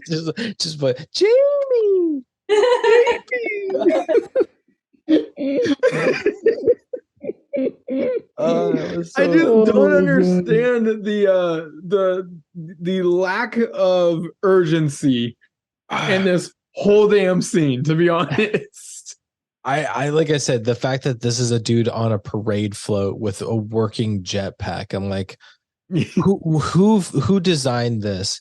Like, whose idea was to give them this realistic of props and expect these stunt people to nail it? Like, oh my God. And they're destroying the city. Like, come on.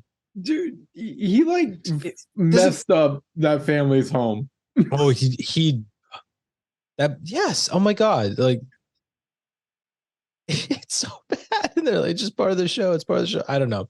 Cops do this all the time in movies, and it's the worst. And it's because they have to be, right? So that there can be this bullshit heroic moment. Go ahead, Nick.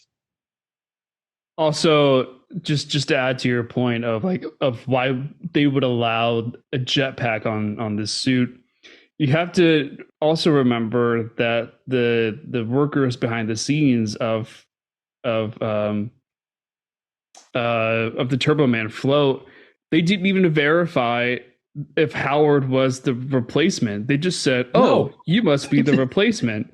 We got to get you ready." Like, didn't even like ask him for his name or like ID or anything, and he just like, and the suit just happened to fit him. Maybe that's why Arnold's body type. Yeah, and like maybe that's why they thought that he was the replacement, because he was the perfect fit for the suit. but even then, like Turbo Man. yeah. And then when Howard is in the suit, after the day is saved, he's standing right in front of Jamie and Liz, and like they don't. Not only do they not recognize his face, but they don't recognize his voice either. Like you're literally 2 feet away from him. Like he's the same height, the same build. Like you can fully see his eyes and mouth. And Just have a visor. yeah. It's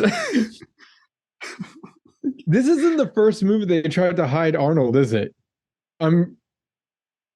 There's another one, right? Probably. Oh, True Lies. Yeah, I was just thinking True Lies. But what was it in True when Lies? he's hiding behind the when she's doing the whole the bedroom thing. Yeah, the sexy dance by Yes, Jamie Lee exactly. Curtis. I'm Yeah. like, what is it in these 90s movies where they're like, let's just try to disguise one of the biggest Mr. Universes ever, and we'll get away with it. yeah. Try to disguise one of the most unique looking individuals with a unique accent. It's so funny. I don't know. Go ahead, Jen. So, okay, now to bring up the Mandela theory again. But I remember there was a scene when he's flying in the jetpack that he goes next to an airplane. Now, I could very well be mixing it up with some other movie, which my brain scrambles a lot. But I think I remember some father being like, "No, nothing's gonna come out, like you're up in the sky, like it's okay. There's nothing up here." Oh, And then he flies by, and then he's like, "Ah!" The Rocketeer. I Oh, think is that what that is? Oh yeah. no, I think it's Flubber. Flubber. Remember, because it's the same kid that's scared by Flubber before. Where it's like because scared, and then he's up in the plane, and the dad's telling him like, "Oh, don't worry, there's nothing that can meet you up here." It's also They're Flubber. flying by. It's and also the Flubber. thing- Flubber hits the thing, and he slams the thing down, and gives the dad the look. Yeah. You said it wouldn't get here. Freaking you! Never trusting you ever again, Dad. That's right. Okay, it was Flubber. Yep, it's also but there was Rocketeer. He ended up flying next to the plane, so that's where I went. Okay, so my brain. You're just probably gets combining everything at this scrambled point. when you've seen You're so combining all the GoodFlickas movies. Yeah. many. Now I'm creating my own movie. Okay. Oh man. All right. Oh. So was that it for memories? Or memories of the movie? Yeah, I think so. But When I say Jingle All The Way, you say there was an ooh from I think Nick, People in this sick world. right? I forgot that we were still doing memory of the movie, so I was gonna bring up a new thing. no, go No, for it. it's your night, man. Okay. Can we talk about Ted? Yeah. Oh my gosh. This guy. What's the creepometer rating? We're like 100 Out of 10? out of 10. 100. And like narcissism is 100 out of 10 too. I think what's worse is like one of the first times you Wait, I think Nick had comments, Matt. all right. No, it's fine. I got you, Nick. No, I just with Ted, it's just like he comes off as a guy who's like, yeah, he seems very helpful. He looks out. He's like a neighborhood watch kind of guy. Like he's very involved. Oh, he's right? watching the neighborhood. Yeah, but he's like he's not aware of it. But the neighbors, a lot of the neighbors seem to like it, I guess. Unstable. But then like you see like as time goes on, just the more creepy he gets. And just like he just rubs me the wrong way of a neighbor that I don't want. Like, dude, you're too involved. Like, be a little bit more normal. Go ahead, Matt. I think this is one of the worst things about him is that when you're first introduced to him, it's at the karate thing, and he's all like, "Oh, I've got my camera," like doing the good dad thing. But you've got all these thirsty ass moms that are just like all over this guy.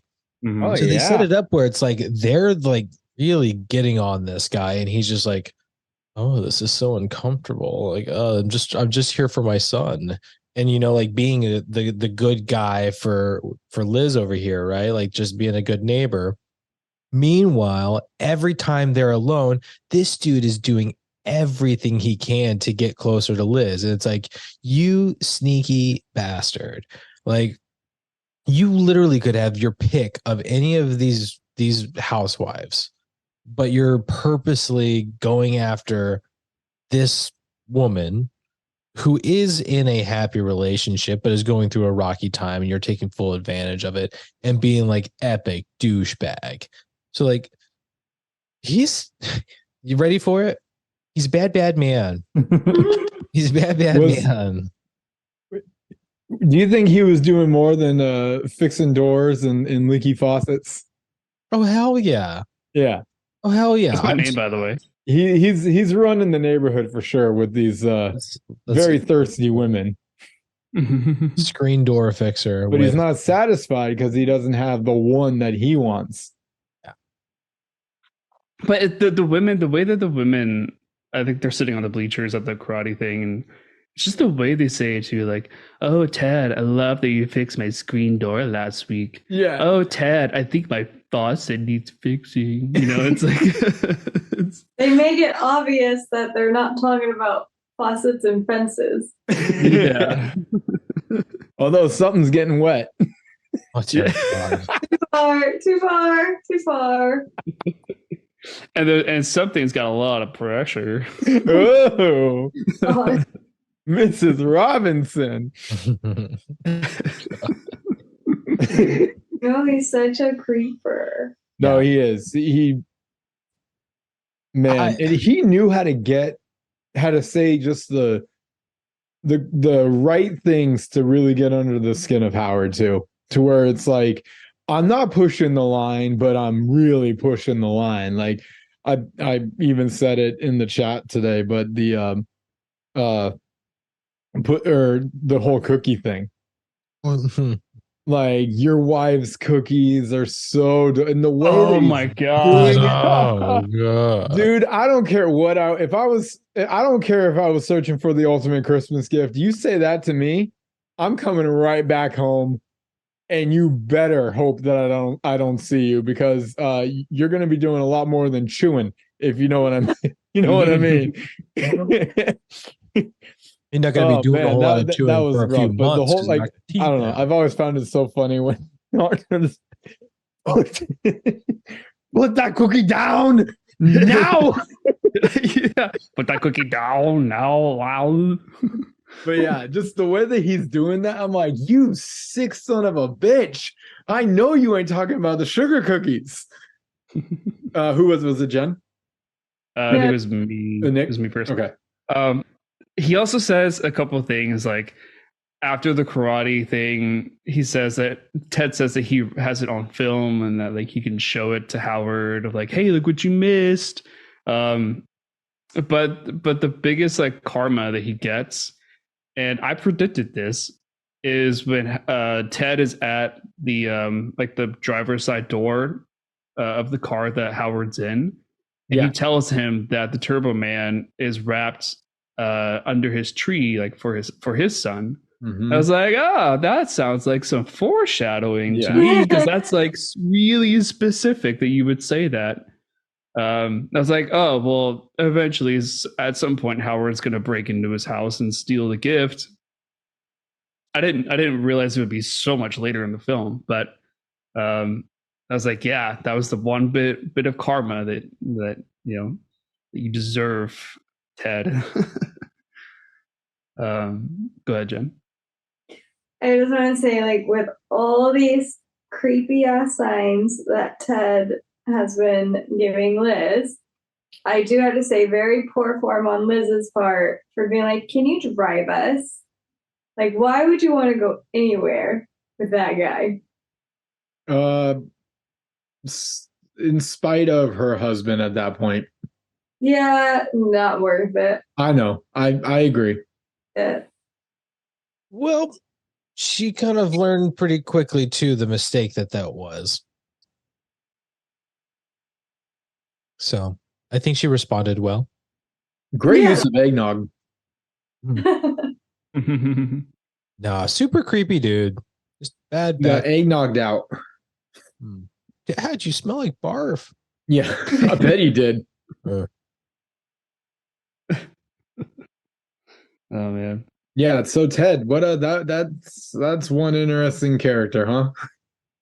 What I see, it's one of those things like Phil Hartman did such a great job with this type of character where like, hi, I'm the nicest guy in the world. Right. I'm an epic piece of shit. Yes. Like, he was so good at being this non-threatening evil entity.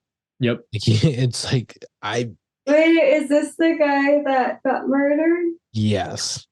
Oh, Which is a shame because like everybody says like he was the nicest guy in the world. You know, like he plays this character that's like his epic creep, right? Like he's a bad guy who is preying on this poor woman and trying to tear this family apart. But the nicest guy in the world. In real life. that's how it goes. He was murdered in real life. Oh. I feel like that's how it goes. Like when actors are playing their complete opposite, they do a phenomenal job. Like when I saw Jackie's thing where she's just being this like coffee bitch, like a total bitch. I'm just like, go Jackie, you're so good at it. And that's like complete opposite of who she is. How hard is it, Chad? Yeah, she did such Oh, a you talking about like her Instagram post? Yeah. Oh my god, that was so fun. And a dash of cinnamon. She nailed it. Like nailed it. Yeah, she's crushing it. She's good. We're gonna be talking about Jackie one day. You watch. Yeah. I hope so. Wait. Hope so. Well, Better be for the scenes, I figured, Nick kind of tampered around on it, so let's just go right into it. I called it's Turbo Fire time. And this is when he is doing the whole like, breaking into the house and you guys notice just how like perfectly organized the house is and how it's like, I mean, I'm a clean guy, but this is like Dexter clean. And I got some pretty bad vibes going on here, buddy. Oh god.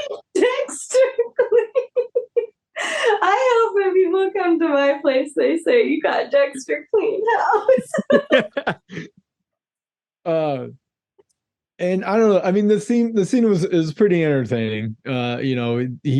What I noticed that they did a little different is they actually made him do a really clean getaway with the Turbo Man. Clean. I'm not gonna get over that. They made him get a really good like clean getaway with the Turbo Man on like initially. And normally in these types of things, you're like, okay, you're gonna try to do something that you shouldn't be doing, and like 50 wrong things are gonna happen. It's kind of like I don't know, I'm talking about like Father of the Bride.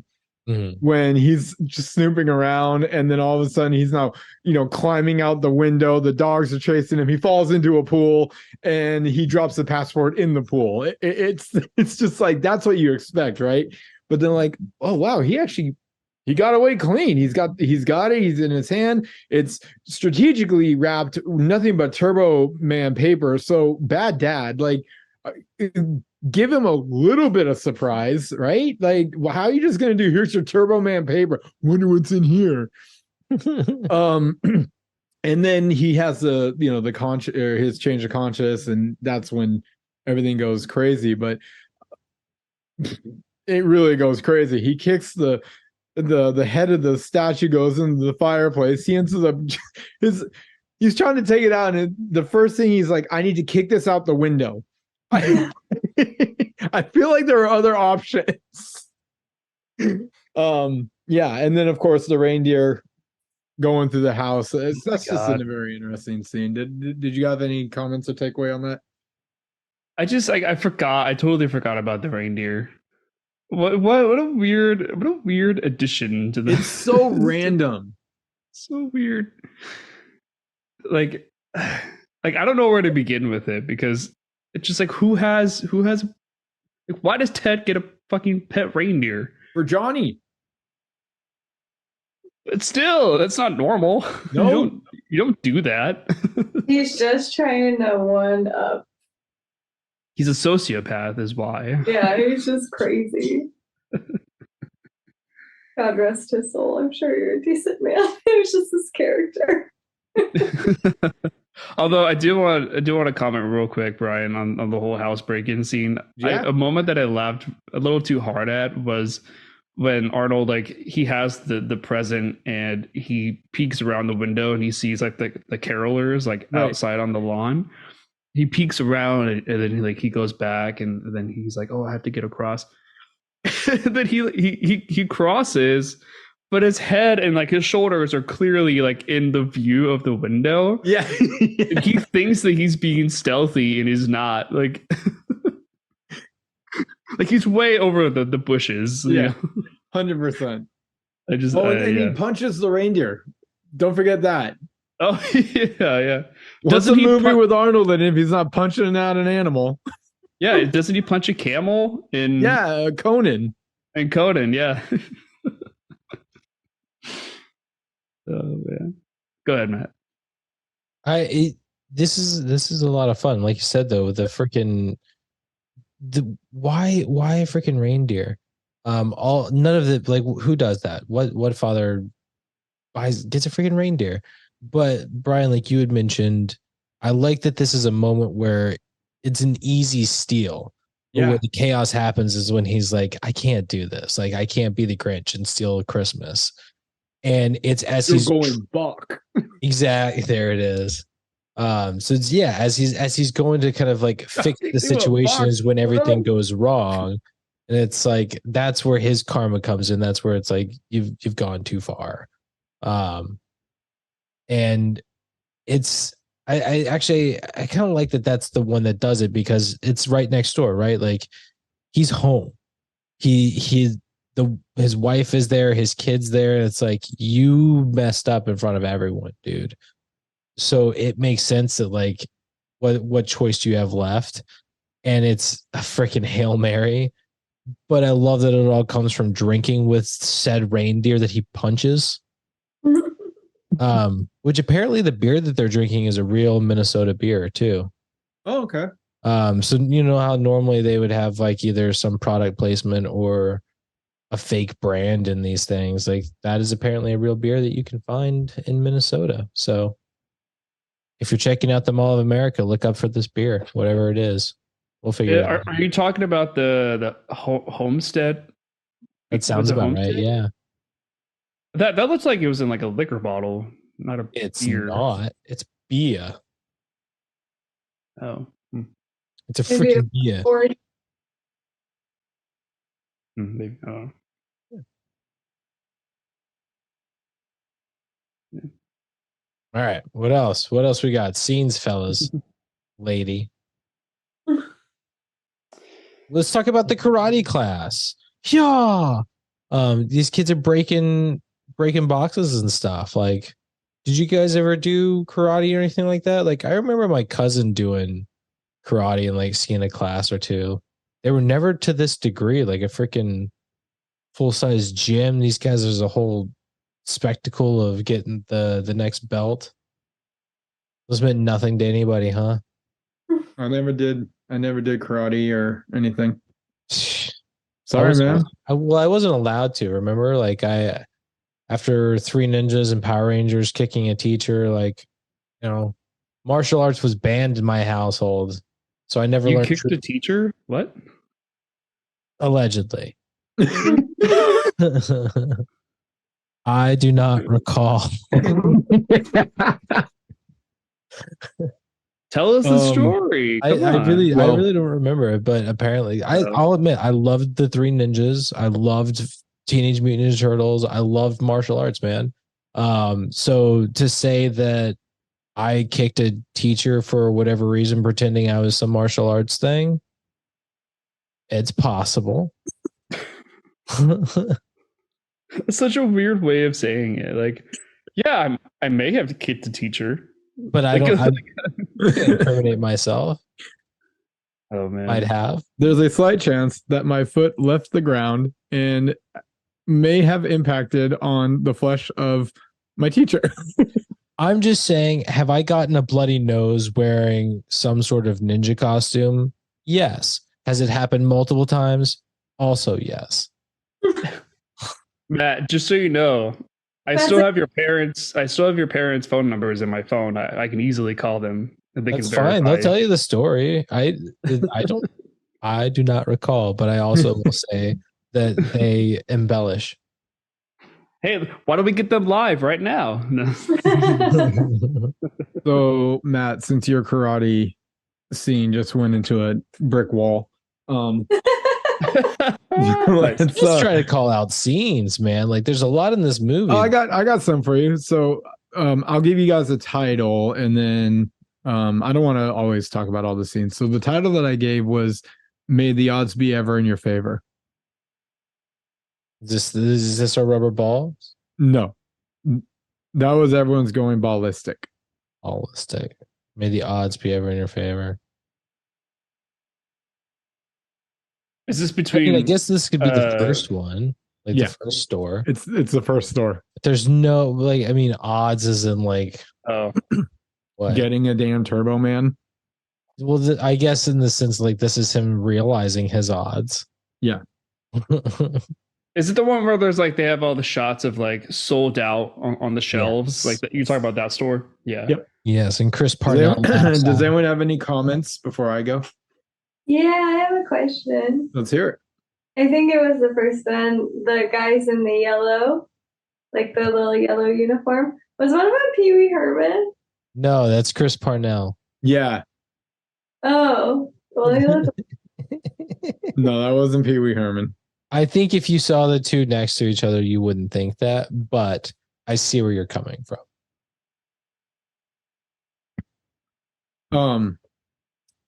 Let's see. Some of my takeaways on this scene. I don't know what inspired the guy to just, once he opened up the doors, to stand in the middle of the doorway. Like, these guys are like chomping at the bit to get into your store, and you're just gonna it's 9 o'clock now, and what did you expect was gonna happen, dude? This is my store and I will have order. It's like, you don't have order. There is no order anymore. So I appreciate, again, I think I said this earlier, they really kept it real as to how sometimes people act in a rush for, an important toy or service or good or what have you. And that's, health is out the window and safety is out the window. You stand in our way of our Turbo Man, and we're going to run you over like a herd of cattle and not give a crap about it. And then it's just like the chaos that they had going on in this scene in the store was pretty it was, like I said, it was real. Everything about it just seemed very believable. I'm like, I could totally see people practically doing front flips over tables to get the advantage and the edge on somebody else and all that stuff. So it was an entertaining one. Go ahead, Nick. I wonder if this movie came out before the whole Black Friday craze of like of the doorbusters and whatnot, because I'm not sure like when that really started, because I know it was big in the 2000s, but was that really a thing in the 90s for like doorbusters? I'll do some quick research while we talk. Yeah, because I'm trying to think, like, if this is Christmas Eve and the store is opening at 9 a.m. Like that's not Black Friday, but was this sort of thing happening, the day of Thanksgiving back in the 90s? I'm just curious, because it doesn't happen anymore. Like not today, but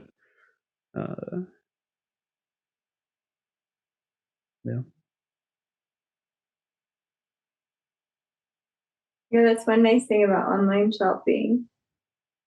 Much safer. Hey, you don't have to die. Yeah, you don't have to risk your life.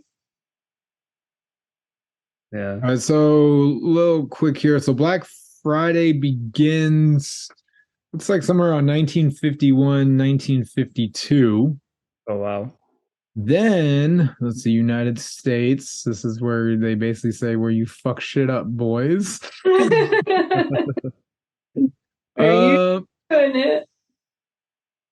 Not seeing. Because I'm just wondering if this movie kind of started the craze of doorbusters, you know? So for many years, it was common for retailers to open at 6 a.m., but in the late 2000s, many opened at 4 a.m. to 5 a.m. Early 2010s, people started to go at 10 p.m. on Thanksgiving. So it sounds like the craze began around the late 90s, early 2000s.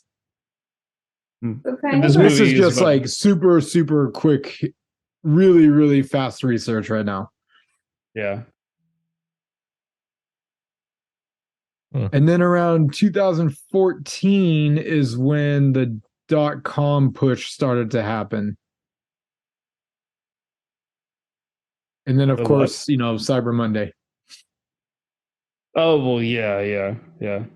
Which, hey, happy Cyber Monday, everybody. Anyway, okay. Yeah, and then they start to say in 2011, retailers like Target, Kohl's, Macy's, Best Buy opened at midnight for the first time on Thanksgiving, or the very last end of Thanksgiving, prompting calls for a walkout among some workers. They say but see, that's the thing though, is that every year, like every store had to be earlier and earlier. Like they started at like 5, 6 a.m. on Friday, you know, for the doorbusters, and then it went to 4 a.m. and then midnight, and then 10 p.m. on Thanksgiving, and then 6 p.m. on Thanksgiving, and then 5 p.m. You know, are you kidding me? This year I remember going into, it was Marshalls, or I think it was Marshalls or something, like one of those stores, and it was in July, and they were doing a Black Friday deal, like the early Black Friday deal. I'm like, what is going on right now? Weird. Apparently it's Thanksgiving in July too. Yeah. And Christmas. Yeah. But anyway, so that's the brief history I was able to pull up. Okay. Yeah. Let's see. Although I will comment, I do like the fact that in that scene, when you see all the empty shelves saying like sold out, and then you just see the fully stacked shelves of the booster, the booster character. Like nobody wants it. Poor Booster. Yeah. Booster, like there always has to be the shitty sidekick, right? Everything's just terrible. But like they didn't even bother trying to make it somewhat interesting. They're just like, no, this is his sidekick, and it's all agreed he sucks. Yeah. Even the dude inside the suit is like, yeah, this guy sucks. He's like smoking a cigarette. He's like a drug addict or whatever. Yeah. Yeah. Do you guys get my name? What was your name? Maybe odds forever. We don't talk about Booster. It's because he just like gets stuck in the face and disappears. I'm referencing another movie and this movie. Encanto, yeah. Well, sorry, I talked about Booster. Matt doesn't. I don't think. I haven't seen Encanto. Okay. Then you don't know that we don't talk about Bruno. Okay. I have avoided the we don't talk about Bruno spoilers. So I've not seen Encanto yet. I've seen a movie that Matt hasn't seen. Wow. Good job, Nick. It came out in the last 10 years. Nobody's surprised. I had just like this is a tiny little piece. It's not really a scene or anything worth, well, I guess we could dig into it, but it's the Mickey's dining car. This is one of those things where when I see it, it's like, oh, I know this from something. And it's the Mighty Ducks. It's the same place where Charlie's mom worked, was Oh shit, you're right. a Mickey's dining car. Nice. So it's one of those things where like I'm like, okay, I'm locked into Minnesota. Yeah. I've spent very little time in Minnesota, but that is something that is like a huge trigger for Minnesota, Mickey's dining car. So yeah, I guess I really like that seeing that. But we could dive into the scene if you guys wanted to. It's kind of the one where what's Sinbad's character's name again? Myron. It's where Myron kind of has his heart to heart. They're all upset, and he talks about his Johnny 7, whatever it is. No. What about Johnny 7 OMA? Yeah, Johnny 7 OMA. Is it? Oh, One Man Army. That's what it is. OMA. Yes. Yeah.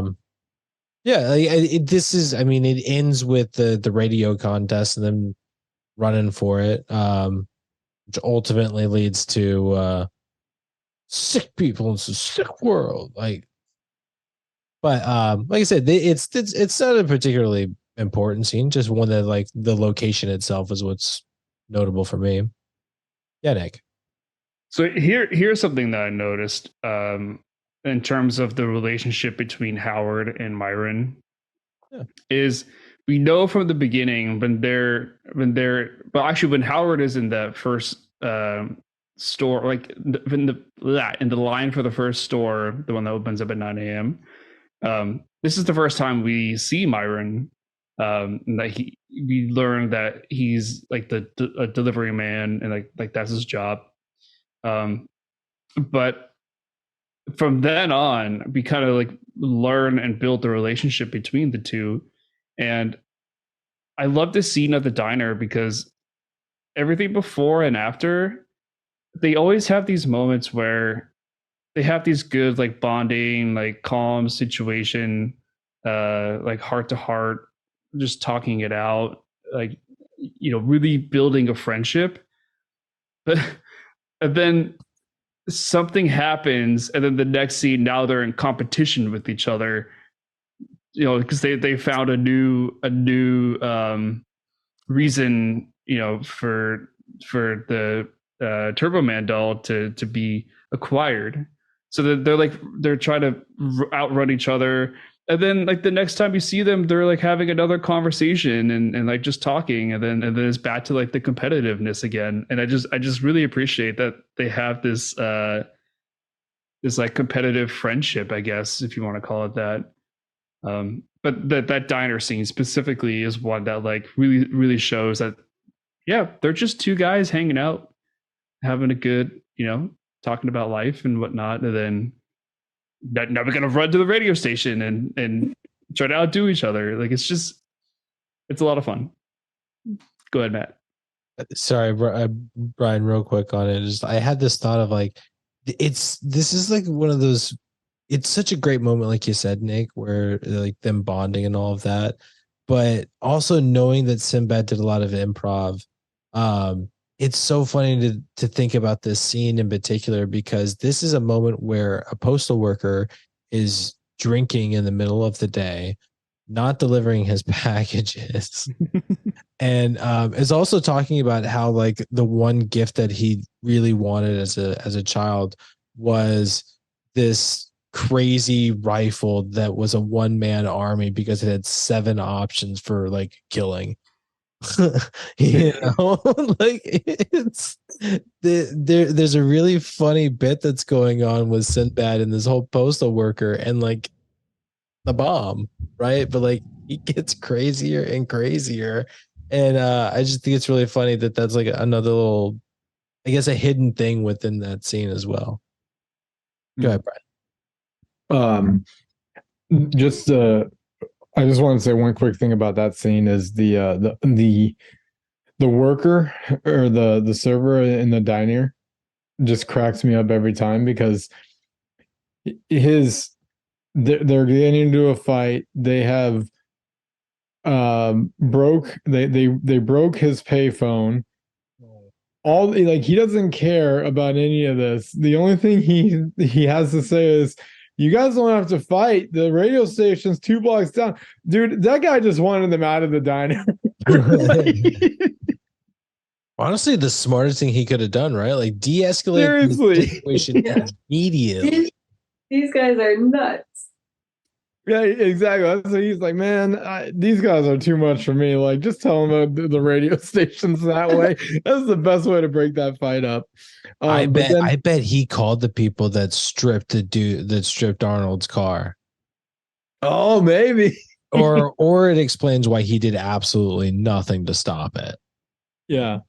But then I kind of wanted to talk about the scene that I titled that follows that, and it's you're listening to KQ. Wow, I cannot say this. You're listening to KQR Boom. And anyway, that's the title. I probably should not have put K and Q next to each other. That was a little difficult. I think it was KQRS. Right, but I went boom because you get it Before there that. you Yeah. go. There you go. Okay. Anyway, it was pretty entertaining. I don't know how they're not arrested, both of them, with the amount of criminal activity that they did. I mean, breaking and entering, vandalism, just to name a few, threatening with a bomb, all that stuff. But what the part that gets me every time is he's all happy on the radio. It's Christmas Eve. Everything, like, what could go wrong on Christmas Eve, right?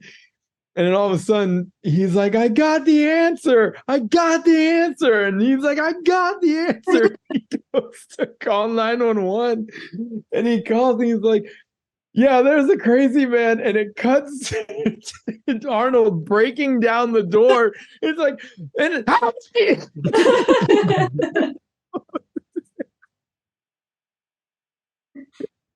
just terrific acting. Really, really good stuff there. Go ahead, Nick. Yeah, I just like, okay. A nitpick that I have though with all of this is if this is like one of those radio station things where it's like the first caller to come in with the right answer gets the prize, right? Right. Yes, when Howard gets to the phone booth in the restaurant, like there's a very good chance that he could be the first one to give the right answer. Yeah, well, they didn't have cell phones then either, right? Or maybe that's true. That's true.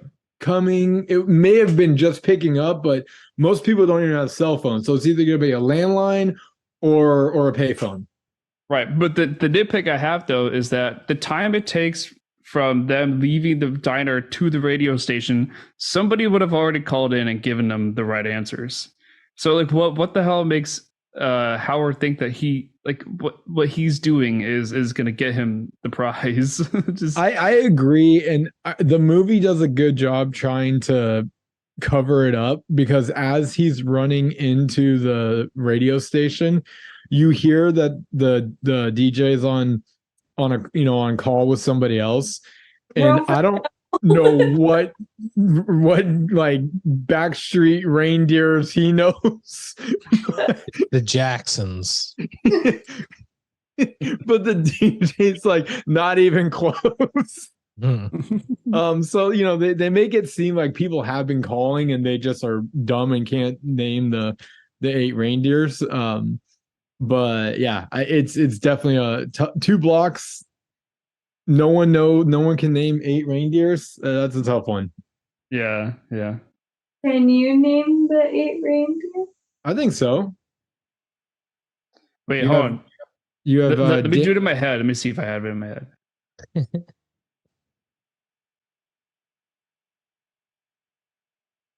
I got 4. There's 8, right? Yeah, but I've got 4. No problem. You've only got 4. I got Dancer, Prancer, Comet Vixen, Comet, Cupid, Donner, Blitzen. You said Comet twice. Oh, I forgot Comet. Did I do it? No, you said Comet You twice. said Comet twice. Dasher, Dancer. Oh, I didn't do Dasher. Dancer, Vixen, Comet, Cupid, Donner, Blitzen. Ooh, That Yeah, way I forgot about Comet. Christmas Pro right there. you get a turbo doll. Hell yeah! No, I get a certificate. Yeah, you did. A Turbo doll. Oh yeah, that's right. It was Meaning I will get the action figure eventually. later. Yeah. I forgot that detail. Although Matt, you were saying earlier about how Myron is this delivery man who's not doing his job during the day. He's drinking and whatnot. What really adds to that is when I think it's when they're running to the radio station, he's like throwing all of his mail out of his bag, like, and I was like, wait, why are you doing that? And then it hit me. I was like, oh, he's trying to like lighten the load on his body so that he could run faster. Right? Is like, Yes, that's were you guys thinking that what too? it is. Because I was like, why else would you be throwing all of your mail like just up in the air like that? He is such a bad mailman. He's terrible.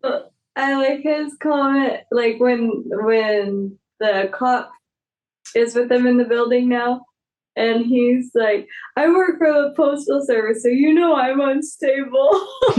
Oh yeah. He's self-aware. Yeah. Oh man. Although Myron does have another rant. It's actually when he first meets Howard, and he's like yelling into the air about like the toy cartels and Oh yeah. how they're like ruining Christmas and all this kind of stuff. And I was like, just another one of your political like BS, whatever conspiracy theories.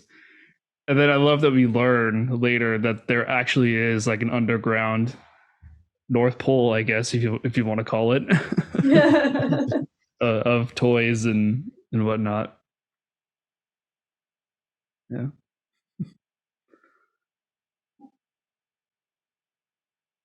There's a Which scene- do we want to talk about that scene? The warehouse, Underground toy factory, the North toy Pole? cartel. Santa Claus. Santa Claus. Nice. Was that your title? Yeah. Nice. Man, you are like the king of titles, man. Like, really killing it. He takes his time with them. Yeah. Well, you make it sound easy, but It's not. What do you want to talk about, Nick? Yeah, well, first of all, it's the mall Santa is the one that leads Howard into the underground toy factory, right? Mm-hmm. Yes. I love first of all, I love that he's given like the Spanish version of the toy. And it's like he says it's a multi-language one, but it doesn't do English. And then he opens the box and all the pieces just fall out. Like it wasn't even like it was a bootleg. Yes. Some assembly required. Yeah, yeah.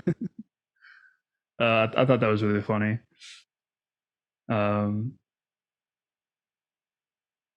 I love how like when he's given the present, it's wrapped up, right? Yeah. And any like any schmo would have just like accepted it, right? But he is handed that box and immediately starts tearing into that thing. He's like, Yeah. "Oh, I am making sure this is the right damn thing." And like, I mean, he outs them so fast, but oh god, when they turn on him, that's when it gets so much fun.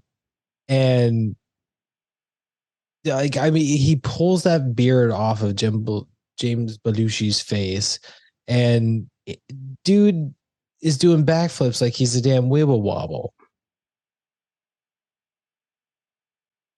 This is ridiculous. Like, did nobody else laugh in this moment? When he rips a beard off of someone. He pulls the beard off of Jim Belushi's, the Santa Claus's face. Oh, and then causes him to rear back, and he does like backflips like he's a freaking weeble wobble, and just right. and then hits his head on the pole. Get him, and then drops, and then all hell breaks loose. Like nobody else thought that was hilarious.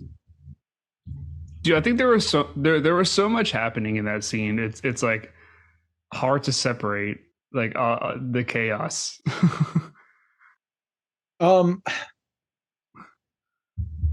trying to think. I don't think I actually thought it was funny at the fact that Arnold basically did like the slingshot action of a beard, and it just launches him back as if he just got punched in the face and everything. I don't know. I'm just not. I remember it didn't make me laugh. I know that. It was Sorry, very Matt. like, yeah. 'Cause now that you say, I remember it visually. It was very like children's slapstick. It wasn't like adult slapstick. Right. Yeah, like a I kid did would find laugh. that hilarious. I did laugh at "I'm gonna deck your halls, bub." Yeah. That was some good Christmas joke right there from the Big Show that we learned. Yeah. Although I did laugh at the little elf man getting flown across. Like it's obvious he's on like strings and is being The carried tiniest across it. Santa Claus. Yeah. Little buddy. But the question I have though is that there's the police bust in, and I can't remember. Did someone like call in and like leave like a anonymous tip about this place, or was it just like a coincidence that the police bust in at the same time that Howard is there? Because they play it off really nicely that Howard grabs a fake badge and like claims that he's a part of the police department, being a detective, and saying like you're screwing up my case and whatnot. I think it's just coincidence, but I don't know if it was ever said otherwise. I don't Go ahead. think so. I think it's just coincidence. Like Yeah. it just. I mean, this is clearly a major operation. It's not unlikely that these guys would have been staking this place out, or at least have it on their radar. So makes sense. But I mean that ball Santa even bringing Howard in, I feel like that's got to be risky because now somebody knows on the inside of that they exist. I don't know. Well, and you know what? I don't know. Never mind. Go ahead, Brian. You know what? I don't know. I don't want to say it. You make a great lawyer, Matt. You know what, Your Honor? I don't know. You know what?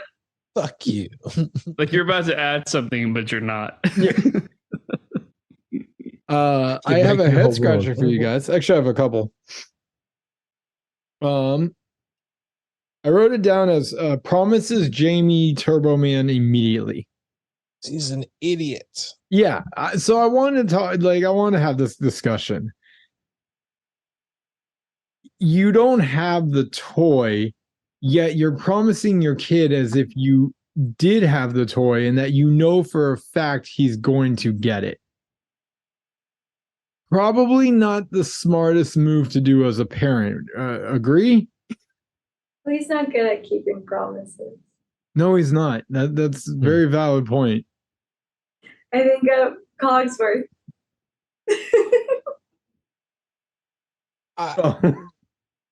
I see where you're going with that.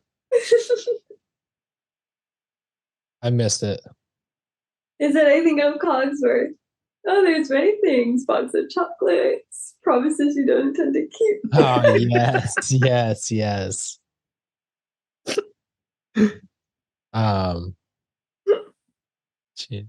Yeah, no, he's very like impulsive, right? And it's actually it's one of the things that I dislike about this movie is ultimately he doesn't really learn this lesson, right? it's he lucks into No, he gets I get exactly. to be an action hero and save my son, and all is redeemed because I did this really, really cool thing in front of him. Yeah. But like he never actually learns his lesson. Correct. And that's the problem, right? Because like then you look at the cutscene that I didn't know existed for 30 years.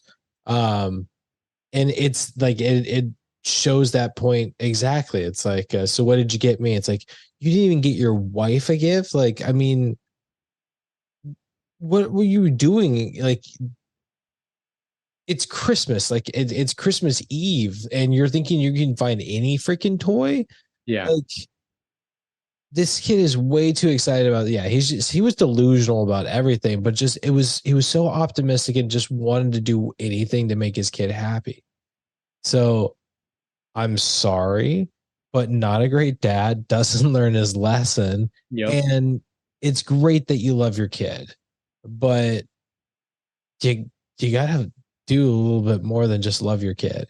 Yeah, and it's like, come on, guy. Like, just don't just say you are gonna get it. Like, he just said any kid that doesn't get this is gonna be the loser of the town and everything. And you just straight up look at him. It's like, and that's not gonna be you. When you are sitting with crap in your hand and everything's on the table, fold. You know what you say? You say, hey, I understand. I get how much you want this toy. And I'm not gonna promise you that I'm gonna get it. But what I am gonna promise you is I'm gonna try my absolute hardest to do what I can to make sure that we get your Christmas list checked off. Okay? That's all. That's, as your father, that is all I can do for you. And if they don't understand it, well, fuck them. They'll grow up and they will understand it. Honesty. You can't get everything you want. Oh my God. But at least you've done your due diligence to show that you understand how serious they are and how much they want it.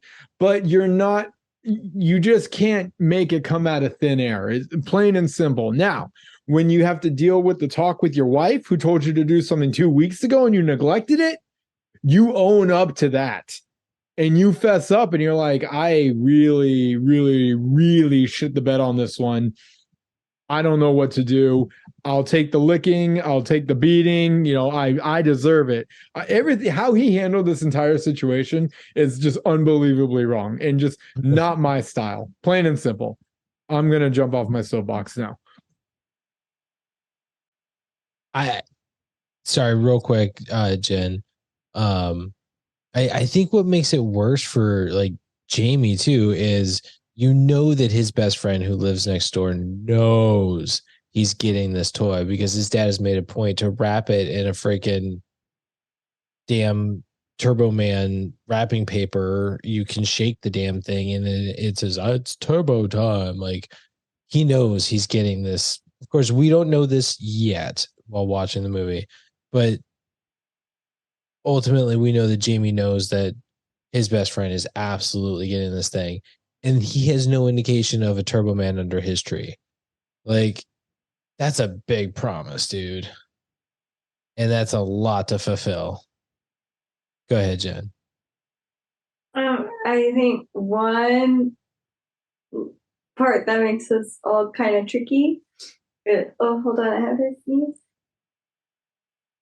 Is that Santa Claus is still a factor in this. Oh. So it's like he had like Howard really like, yeah, he's making this stupid promise, but he really can't be like, no, absolutely not. Like, you have to make that miracle happen somehow. I'm gonna lead off of that, Jen, because the thing that I was gonna mention was, like, we know that he had 2 weeks to get this toy, right? And we know that Howard is the type of father that loves his son very much, like to the end of the world. And we see him now in a position where it's literally the last minute. Like he's procrastinated on his essay and he has to do it the night before. um and so now he's left with no option, and like Jen said, you have to, like, now he has to make this miracle happen. Like he will do anything, literally anything it takes for him to get this toy. And whose fault is that? His own, right? Because he didn't want to spend the time the 2 weeks earlier to do it. And yeah, while the movie doesn't have any sort of like a resolution, like of him growing and realizing his problems, I think the message is that there are just parents out there that would do anything for their child, right? It doesn't matter what it is, even if it's their own fault that they have to go the lengths that they do, like Howard did in this film.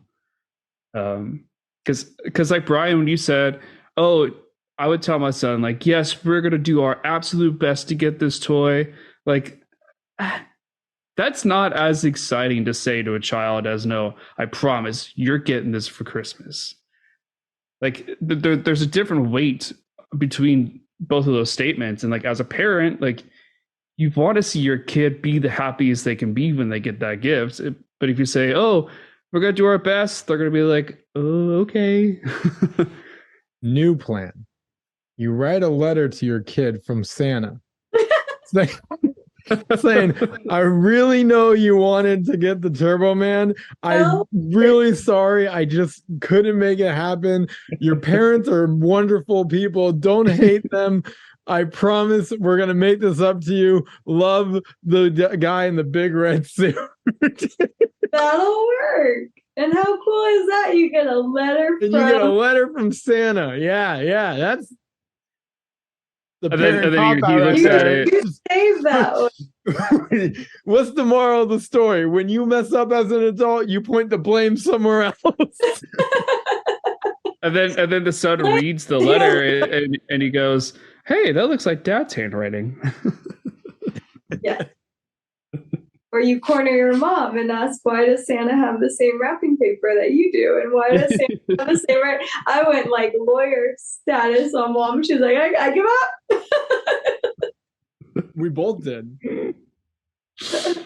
Oh man. Good defense, Brian. Good defense. What you got, Matt?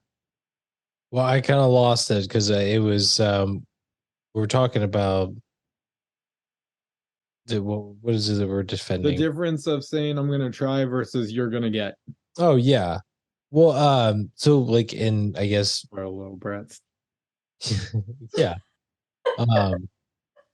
It's like it's being honest without, like, it's maintaining realistic expectations, right? It's like, and it also gives you that opportunity of like, like you just told me today that this is what you wanted, right? Like, I did everything that I could to get you one, bud, but like they've been sold out for months. I'm gonna get you one as soon as I can. Right.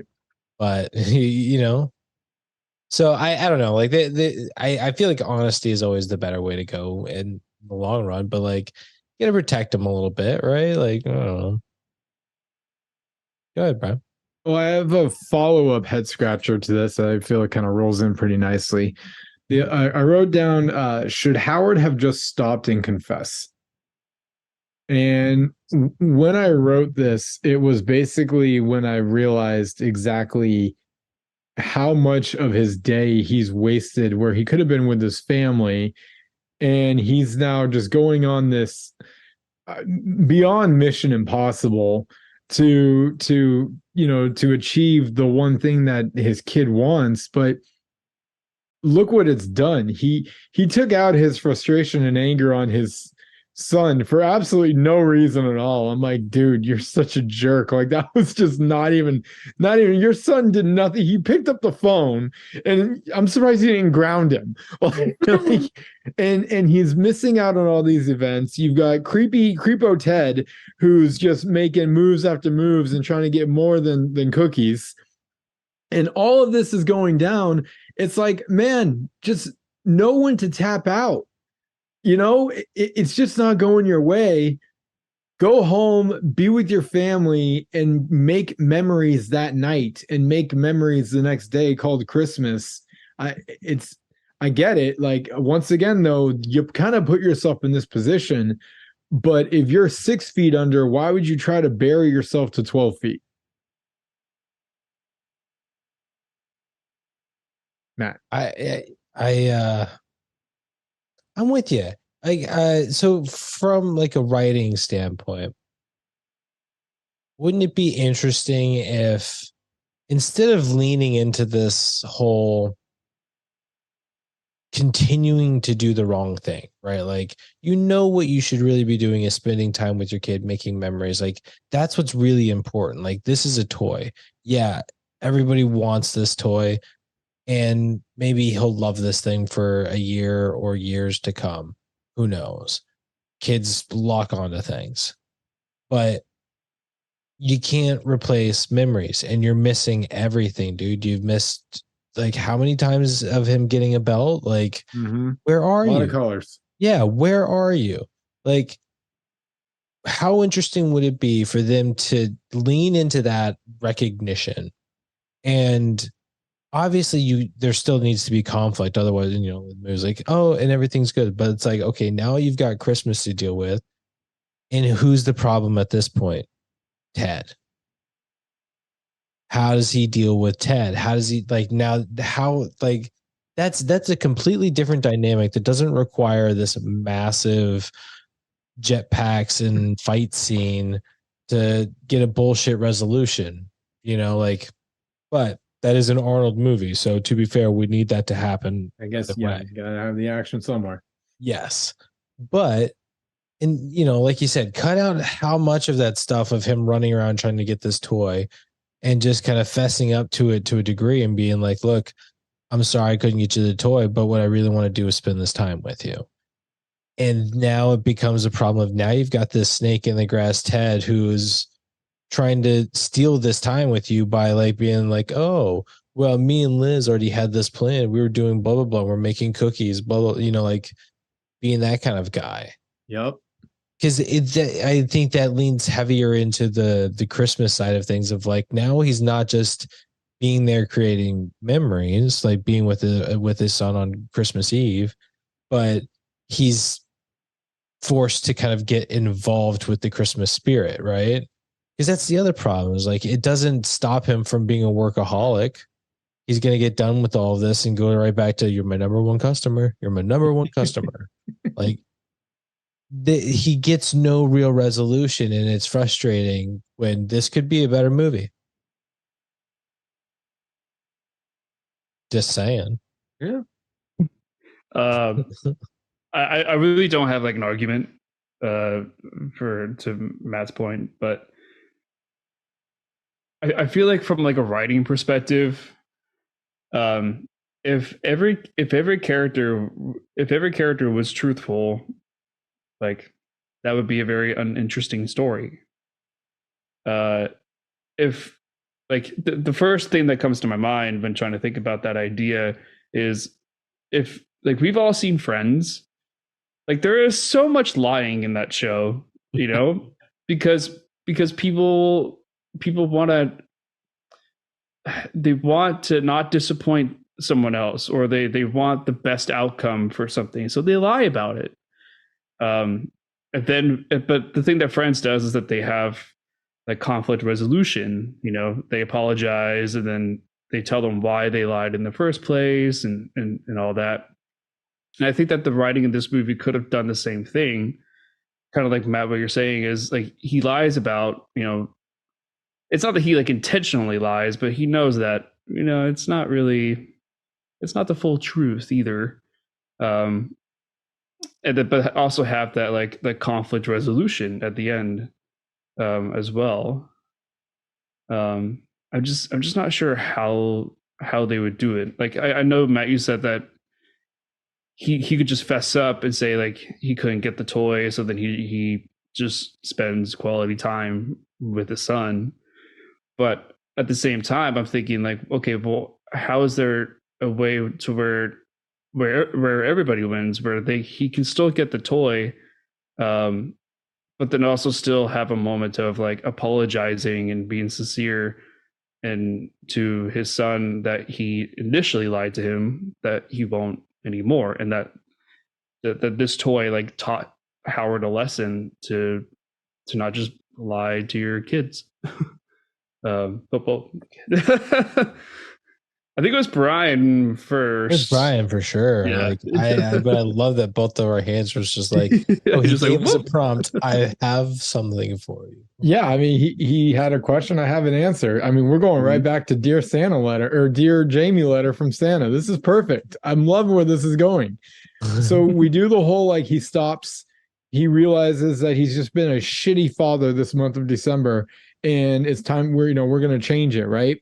Jamie is all about wanting a Turbo Man toy. That's all he wants, right? They've clearly sold out because of Christmas season. That doesn't mean that they just discontinue Turbo Man. They're going to make more. They know that this is a cash cow. But after Christmas, not a lot of people are going to be on strong demand because, except for those who missed out, right? So basically, you're just one shipment away from it. So all you do is you go right back to the letter saying, Dear Jamie, it's Santa. How you doing? Just want to say I'm really sorry you didn't get a Turbo Man. However, I have my elves. We're working hard. We're going to get a lot of kids didn't get Turbo Mans, but they're going to get one soon. I've been talking to your parents. They're in the loop. All you need is just 2 weeks of buy time and he's going to get his damn Turbo Man. It's a beautiful thing. And he learns to be a better father and to stop procrastinating.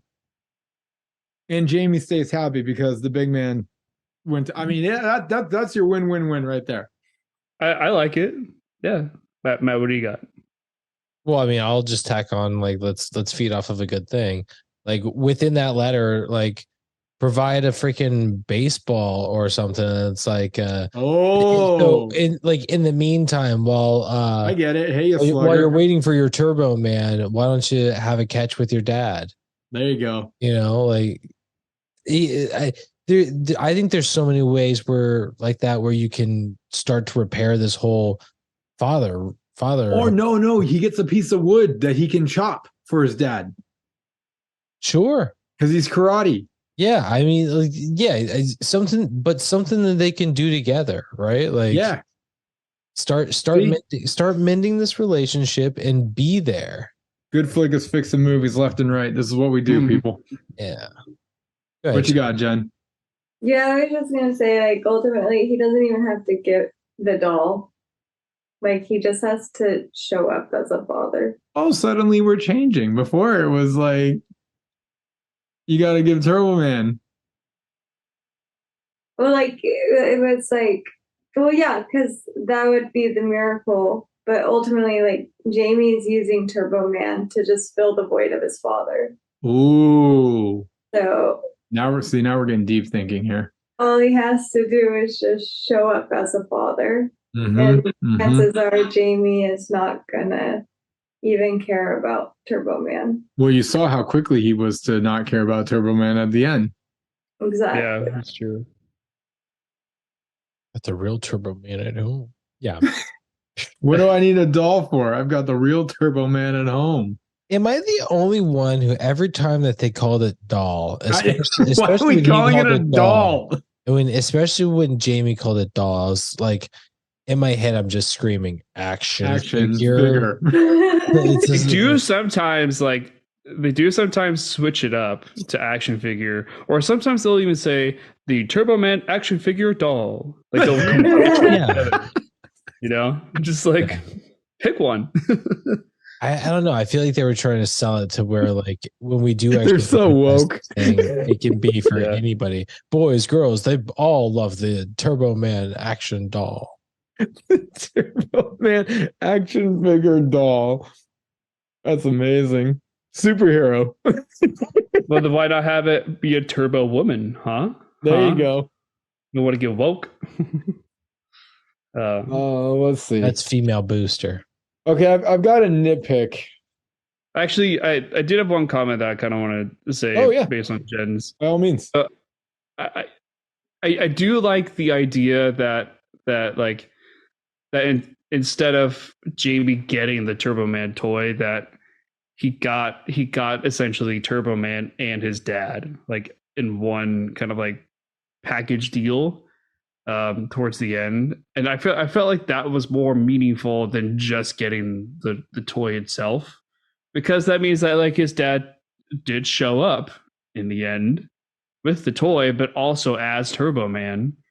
And I feel like for Jamie, like that was even more meaningful than just what he initially wanted. And I feel like that in itself is a good message. Even though Howard did some, I mean, a lot of technically illegal stuff to get to that point, but none of it was his plan. You know, he just kind of fell into it. Like he stumbled into all of those things, and it just happened to work out for him. Which that I think sends the wrong message. So I feel like there's just like this, it's very up and down in terms of like what the morale is of the story. Is that like it benefits some people, but it doesn't benefit others, you know? So it's very much like a roller coaster with that. Go ahead, Brian. I think another possibility that could have happened was, so he doesn't get the Turbo Man action figure, but somehow he's able to get at least a costume. Maybe not the costume that he had on in the parade, but a costume. And Jamie wakes up Christmas morning and sees that his dad's dressed as Turbo Man, and he's like, "Merry Christmas. We're playing Turbo Man all day." I even think that would be more impactful for Jamie to be like, "Oh, your dress is Turbo, like your dress is him," and then let his little kid imagination go wild as to what they're gonna do. And it's Christmas, so you're already like levels are already heightened when it comes to just the spirit and good moods and vibes and all that stuff. Yeah, and you could even add that, like, put Santa's letter as like a card on the present of the Turbo Man costume. There you go. Saying like, hey, we couldn't get the action figure doll, but here's something better, Yeah. Your kids are gonna be so happy. And also here's a follow-up. So I just thought of it actually right when you said that, Nick. At one point he beats the crap out of this cardboard stand-up thing. Yeah. Mm-hmm. Maybe talk to a store clerk to see if he can at least get that to bring home. Like what kid who idolizes Turbo Man as much as Jamie does wouldn't he even want at least that in his room? Maybe as a stocking stuffer, but I mean, he did how have fucking big is the stocking? You gotta get a real big stocking stuffer.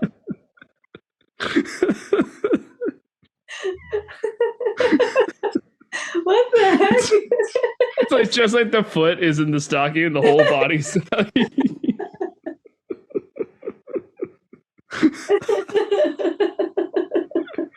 Hey Jamie, go check your stockings and see what Santa left you. I'm just picturing this cardboard cutout, and there's a stocking that's upside down, just on.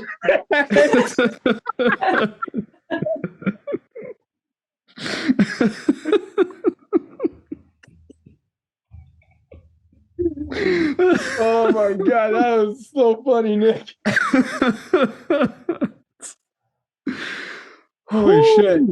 All right, that was a good laugh. I do have a nitpick if you guys, unless you guys don't want to move on.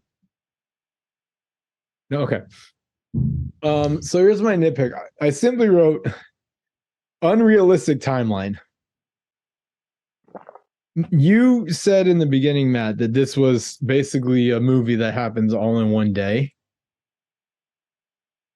I really, the amount of things that happen in this day, I just question how, like, I just question if the timeline is even possible. Multiple stores, goes to a radio station. What else? They basically are having like it almost seems like it's like almost at sunset when the carolers are there. But then when they're on the parade, it's like, what are we, like 2 PM? Like, it just felt so early in the day. I'm like, the timeline's a little rough, but that's just me. Yeah, I tried to focus on the time, especially since they established that the first store that he gets to, that it doesn't open until 9. Right. It's like, okay, that's our starting point is 9 a.m. Yes. But they do a really good job of like kind of hiding the clocks and stuff. So I agree with you. Like, as far as realistic timeline, definitely not. I mean, shit. We're in California. It's 5:30 and the sun is dark. Like, I mean, it's down, you're telling me that this is Minnesota in December and he's got that kind of daylight to play with? I don't think so.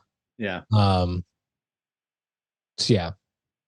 I don't know. I mean, it doesn't ruin the movie for me. It's just a nitpick. Yeah. But I agree. Like, it's one of those things, like, when you think about it, it's like, how much time is this taking? Like, this dude has gone to so many stores. Like, he's done a lot. Dude did a lot. I mean, the movie is an hour and a half long. Like, if they're at the store at 9 and there's an hour left of the movie, that's 10 o'clock. Like, I don't know. Obviously, it's not in real driving time. From store to store. Like, I mean, there's travel time. There's all kinds of stuff of, like, time isn't ticking. Yeah, they made it seem like there was a ton of traffic for the parade for him, but Ted and Liz just happened to find the express route. Carpool? Sure, we'll go with that. Yeah, there's definitely some timeline issues in the movie, but again, I don't look at that as ruining the movie. I've got quotes, guys. I've got quotes. I had a question, really. More like a pitch. Ooh, let's hear it. So, after Jamie's initial karate class and all that good stuff, and he gets his belt. Mm-hmm. Sorry, I'm trying to swallow this candy. He is seen pouting on his bed, reading a Turbo Man comic book. Of all of the things from this movie, Turbo Man, should they make the comic book a real thing? Like today or when the movie came out? Well, I mean, like now, they can't make something happen that didn't happen. But like, I know that they made Turbo Man dolls, like that's a real thing. Mm-hmm. But there's no Turbo Man TV show. Thank goodness for that. But as far as like products and merchandising from it, like I think that would be a fun thing. Yeah. I mean, the only thing is you'd have to make sure that if you're going to do a Turbo Man comic book, you don't want it to clash with any other superheroes to where it's like, well, you're just ripping off this superhero. Like, so my question is, if someone's writing this, what does Turbo Man do and what makes him different than any other superhero? I'm not the person to ask because I am not an expert as superheroes whatsoever. Isn't he? I mean, if I had to think of what to compare him to, isn't he more like Iron Man? He looks like Iron Man. He has the jetpack, his boosters, and got the red and gold. This is how bad I was because I was like, oh, this guy kind of reminds me of Flash, but so I mean, he was definitely got like designs from Flash and I would say some Iron Man stuff. I'm seeing more Iron Man now that Nick said it. It's the jetpack, like the booster thing. Like that's what. With the little disc shooters, right? Yeah. Yeah. So I mean, like I said, you can't just willy nilly. Cool. People like Turbo Man and Jingle All the Way. Let's make this into a comic book, but we're just gonna. It's like so basically you took Iron Man and changed his name. Like it just wouldn't work. So you would have to come up with something that makes it completely different and stand out. I say like all you have to do is make the comic book version of the episode that you see. So like, you see that clip, and now all you do is a comic book version of that story. So like what we know is the president the president and his family gets kidnapped. Mm-hmm. This dude attacks like so who is this bad guy? Like so you come up with a backstory for this bad guy. Like there's plenty to work off of from what you know of just that one scene. Build off of it. Start from there. Then you now you've created an entire series of like, here's Turbo Man, the series. So I'm saying, like, there, I like, if somebody paid me to actively think about this stuff, like I'd do it. Yeah. Yeah, but Turbo Man is not like licensed under, DC or Marvel. Yeah. Like, would it be licensed under not even Disney? I mean, there's plenty of ways to publish a comic book, man. It doesn't have to be Marvel or DC. It's just an independent comic book. Well, I'm just thinking of like the name Turbo Man, Well, it's technically owned by what? Well, Fox, but also owned by Disney. So do whatever the hell they want with that. They own Marvel, so it's okay. That's true. Yeah. So let's make it a Marvel comic book. Like could you imagine like Turbo Man being added to the Avengers?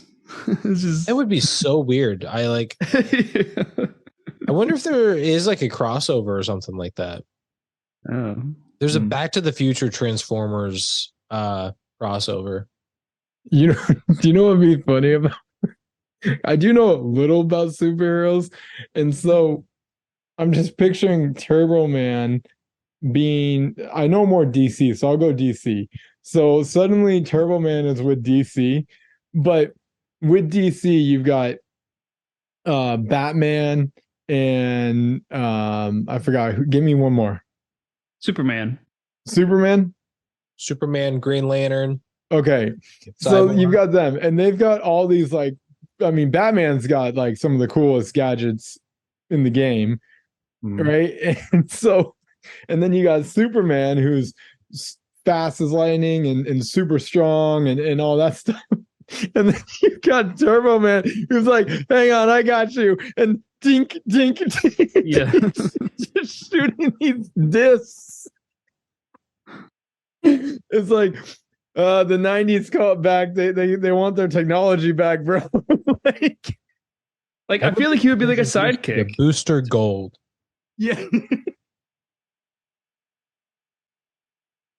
I'm trying to think like if Turbo Man was a sidekick for an actual superhero, like what? Like who would he be his sidekick for?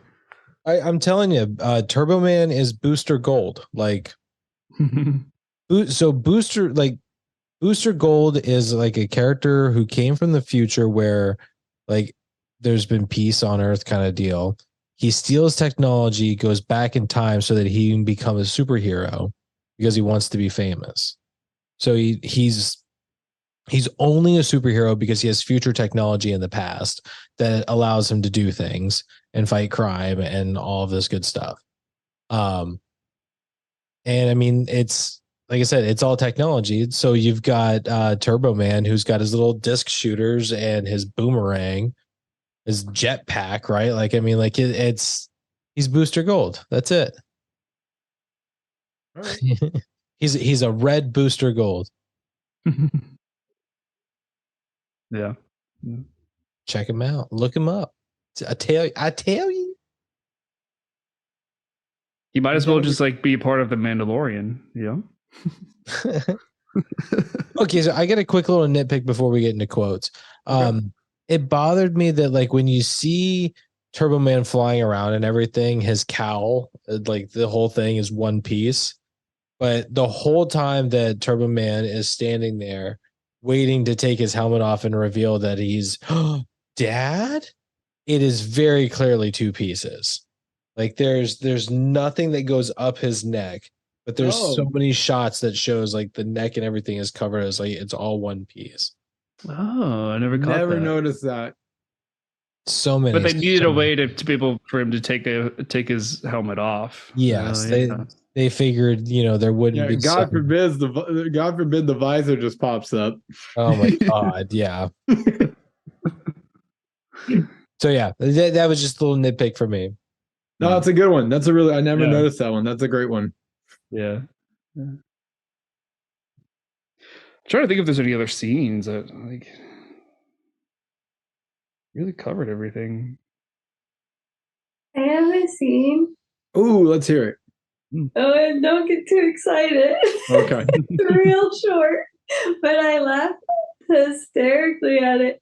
And it's at the parade, and like the chase is beginning, but Sinbad like pushes over friends, like, get out the way, fox. And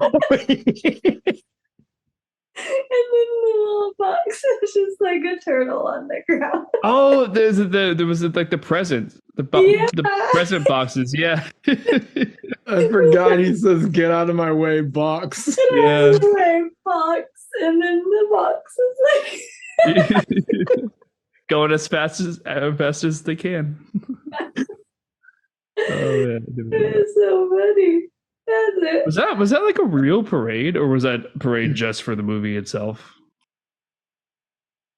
So I believe there's an actual parade that they have in Minnesota, but it's at night. So this parade was kind of designed for this movie. Although I'm guessing they used real parade costumes, because you talk about a timestamp, man. When you see like everyone that's in the parade, you're like, oh yeah, no, this is 90s. You got Madeline, Cat in the Hat, freaking Sonic, Sock and Bop'em robots were there. Barbie was there. I was like, yeah, this is you can't get any more 90s than this right now. Yeah, there was Sonic. I think Sonic was Sonic, there. Bert and Ernie. Yeah.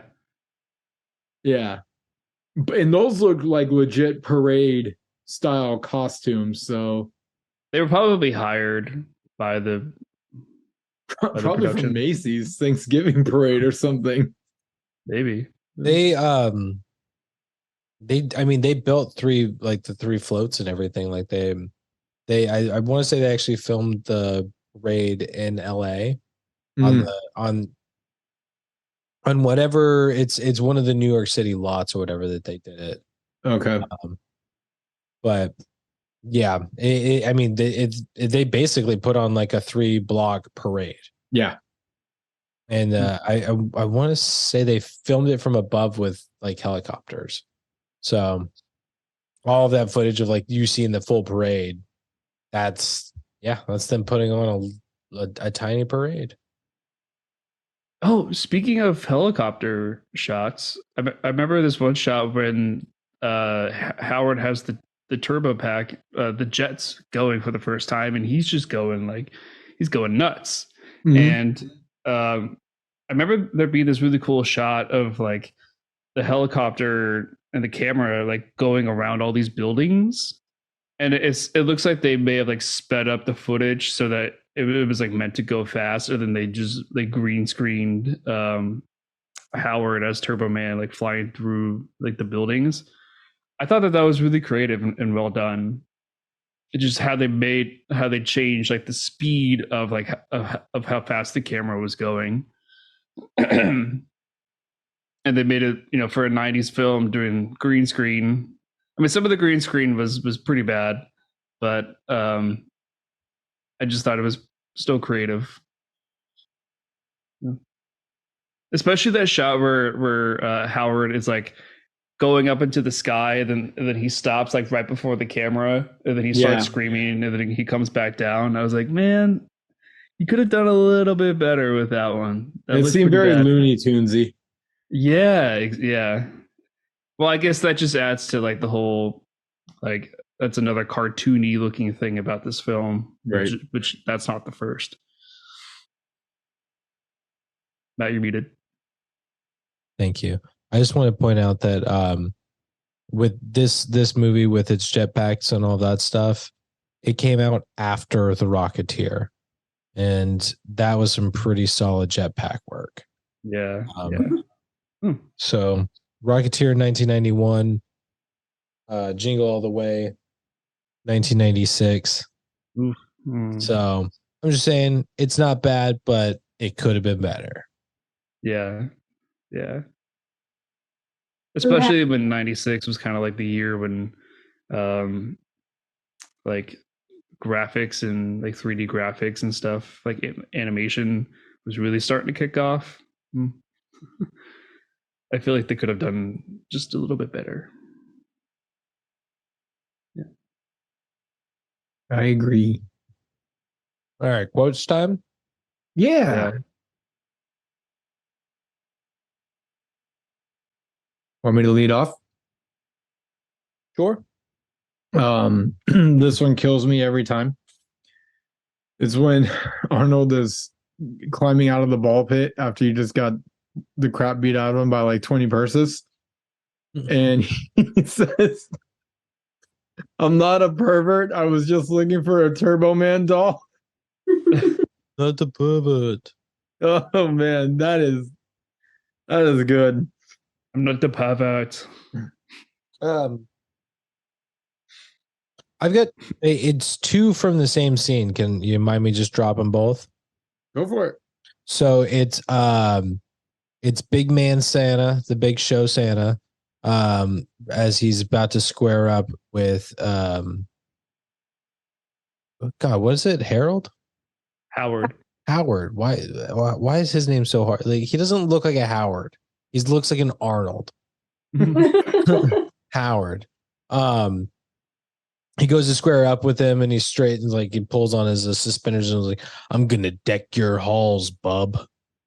I just thought that was like a really fun line, and like it's all intimidating. And who the hell says bub besides freaking Wolverine? Wait, can I just comment on that real quick, Matt? Yeah, I feel like using the expression of like, "Oh, I'm gonna deck your halls." I feel like one of those like suburban moms could have said that to Ted, like, "Oh, I really had fun with you decking my halls last night." Like, you know, like with the right like tone, it could have been like the same. just blatant innuendo. Trimming my tree. Oh my god, yeah. I'm glad they didn't like. Let's for the sake of this is a kids movie. Let's keep it a little light. Yeah, turbo time means something else. Oh dear God.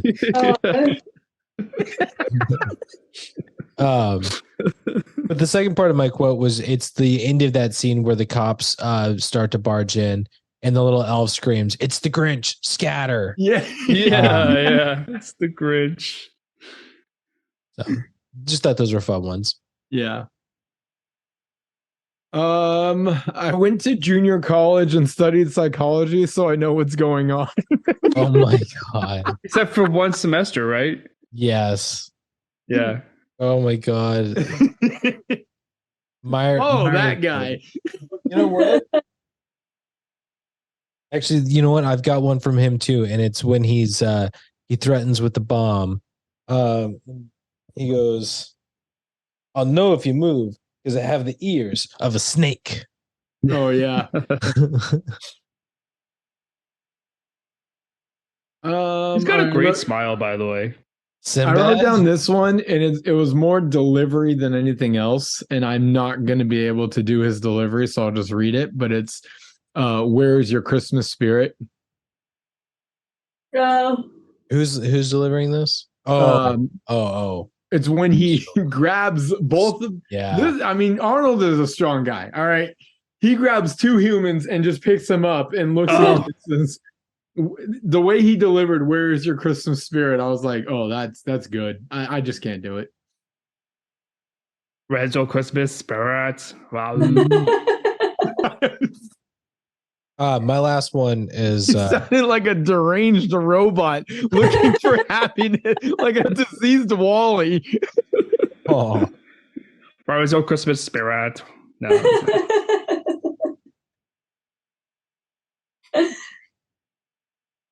my last quote is it's Ted, and it's after It's after Howard gets kind of caught and Liz is storming off, and he does the dig of you can't bench press your way out of this one. Mm. That was like a straight Arnold comment. Well, that's why I thought it was interesting. It's like there's some of these little digs and stuff where it's like, okay, you're making a point that he has the time to work out and be all strong and stuff, but not be there for his kid. Like, that is a fair assumption, but that's not anything we ever see. That's not anything that's ever brought up. So it's like, that's a weird dig in this moment. Like, it's valid, but weird. But that's why I was like, it's a dig at Arnold Schwarzenegger, not Howard Langston or whatever his last name is. Yeah, exactly. Or Howard. We've said all the other ones that I wrote down. Get to the Christmas spirit.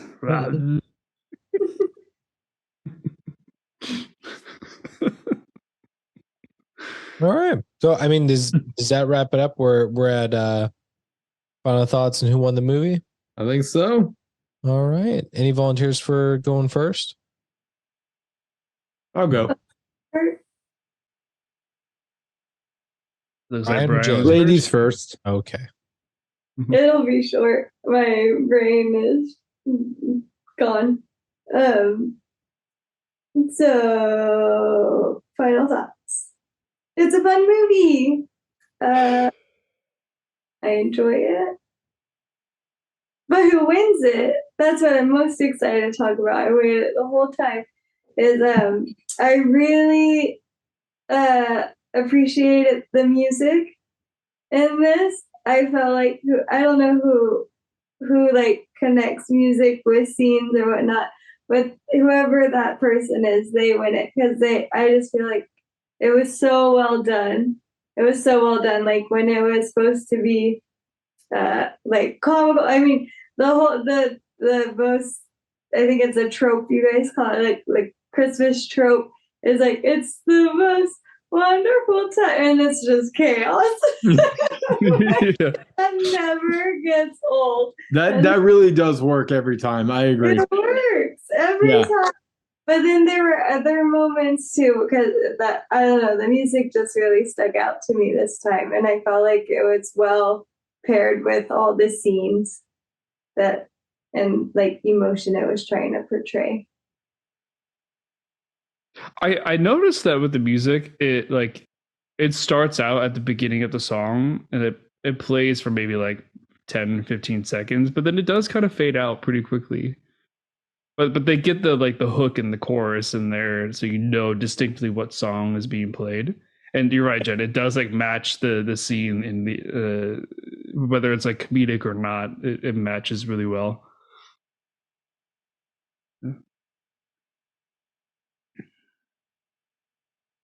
I'm going last because this is my movie. So Okay, I'll go. All right. So I have final thoughts. I'm really I'm happy with my rating. I think it's very fair, especially having the talk. It's fun talking about this movie, but I just didn't get as much joy talking about it as I do I didn't get as much joy watching it as I did talking about it. I think we kind of hit a big missing one for me, and it was the rearrangement that we did of some of the overline story. I think that would have helped out a lot, actually, than basically discovering that there really was no consequences or anything for Howard, and if it wasn't for pure luck, everything he was going after just wouldn't have happened. And to me, I'm like, that's just a really lackluster story, and I think it's why I wasn't really connecting with it as much as I would have liked to. I don't really know who won the movie.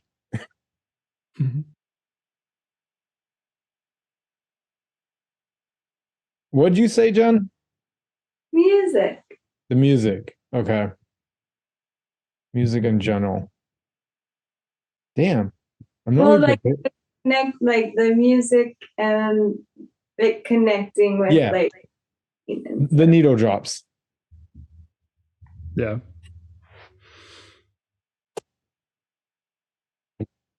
I don't know who wins the movie. You know what? I guess I'll go with Turbo Man. The whole damn thing is about him. Everything, to the point where people want to see him in a parade, people want him in under the Christmas tree. It's all about Turbo Man. So I gotta give it to Turbo Man. Reach that level of stardom. Yeah, that's overnight stardom. Okay. Hell, he even made it into our world. He's crossing the multiverse. Yeah. It's a parallel universe. 200,000 of them are around here somewhere. I don't know where.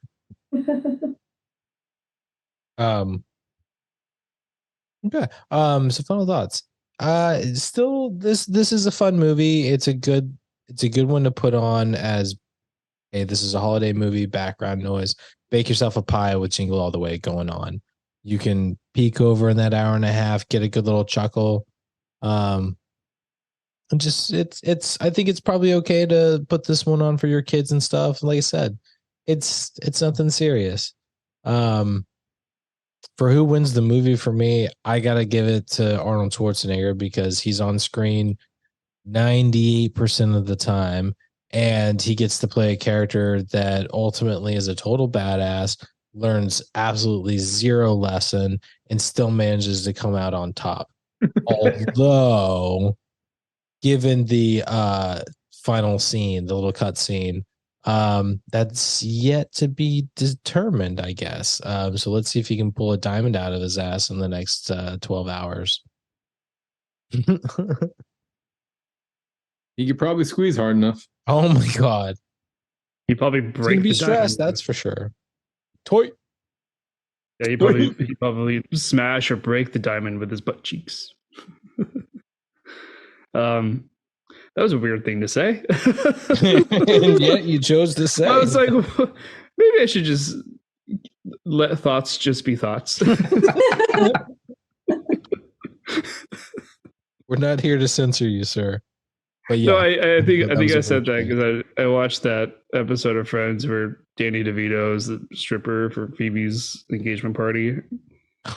He talks about how he can like pick up dollar bills with his butt cheek, and I was like, oh, okay. So that thought was in my head for some reason. So that's where your brain went. Yeah. All right. Final thoughts. As a first time watch for this movie, I enjoyed it. Is it now like a Christmas classic? Not really. Like if it's on, it's on, but I'm not gonna say like, hey, you gotta see this movie. But like I'll recommend it like during Christmas time and talk about it with people and stuff. It's a lot of fun. I think the kind of what Brian was talking about, yeah, the morale and the consequences and the learning and the character arcs are a little iffy. They could definitely be worked on in the writing. Um, but I think the overall result of how the movie ends, it's still solid. I think it does provide like a happier ending than what was anticipated. Um, like I wasn't expecting the ending. It was hard to predict that Howard was going to end up becoming the Turbo Man.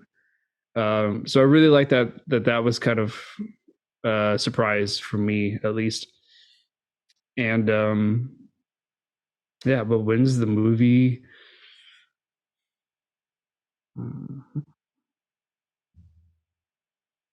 Mm, I think I'll give it. I don't know what the word is like.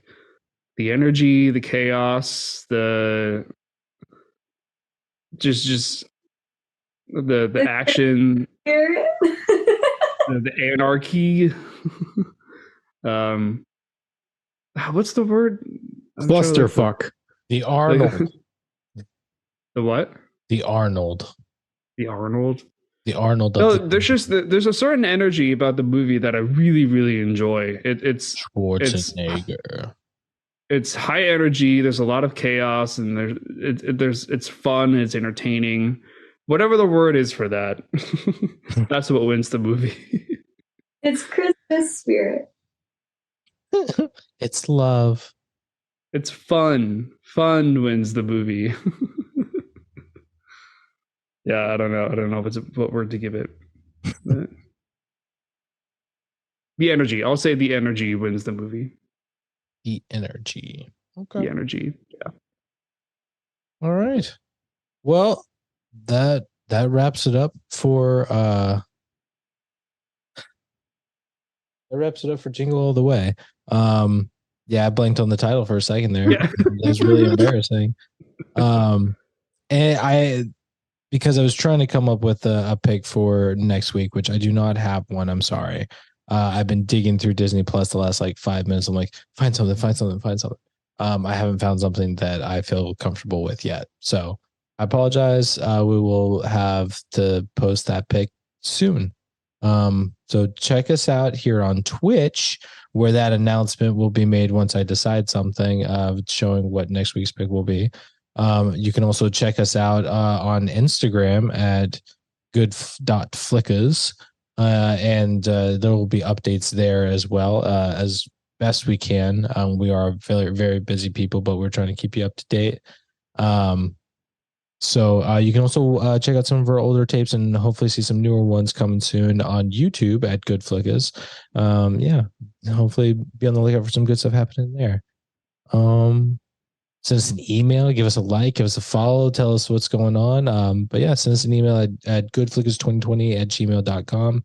Yeah, give us a like, give us a follow, send us to your friends, share, help us out, tell us what's good. Anything else from you guys? And Brian, you ready to close this out? Sure. We love you. No, just kidding. Wrong Christmas movie. Okay. Let's see. Good Flicka fans. No, we really do appreciate you guys. And you're our number one customer. We'll see you next week.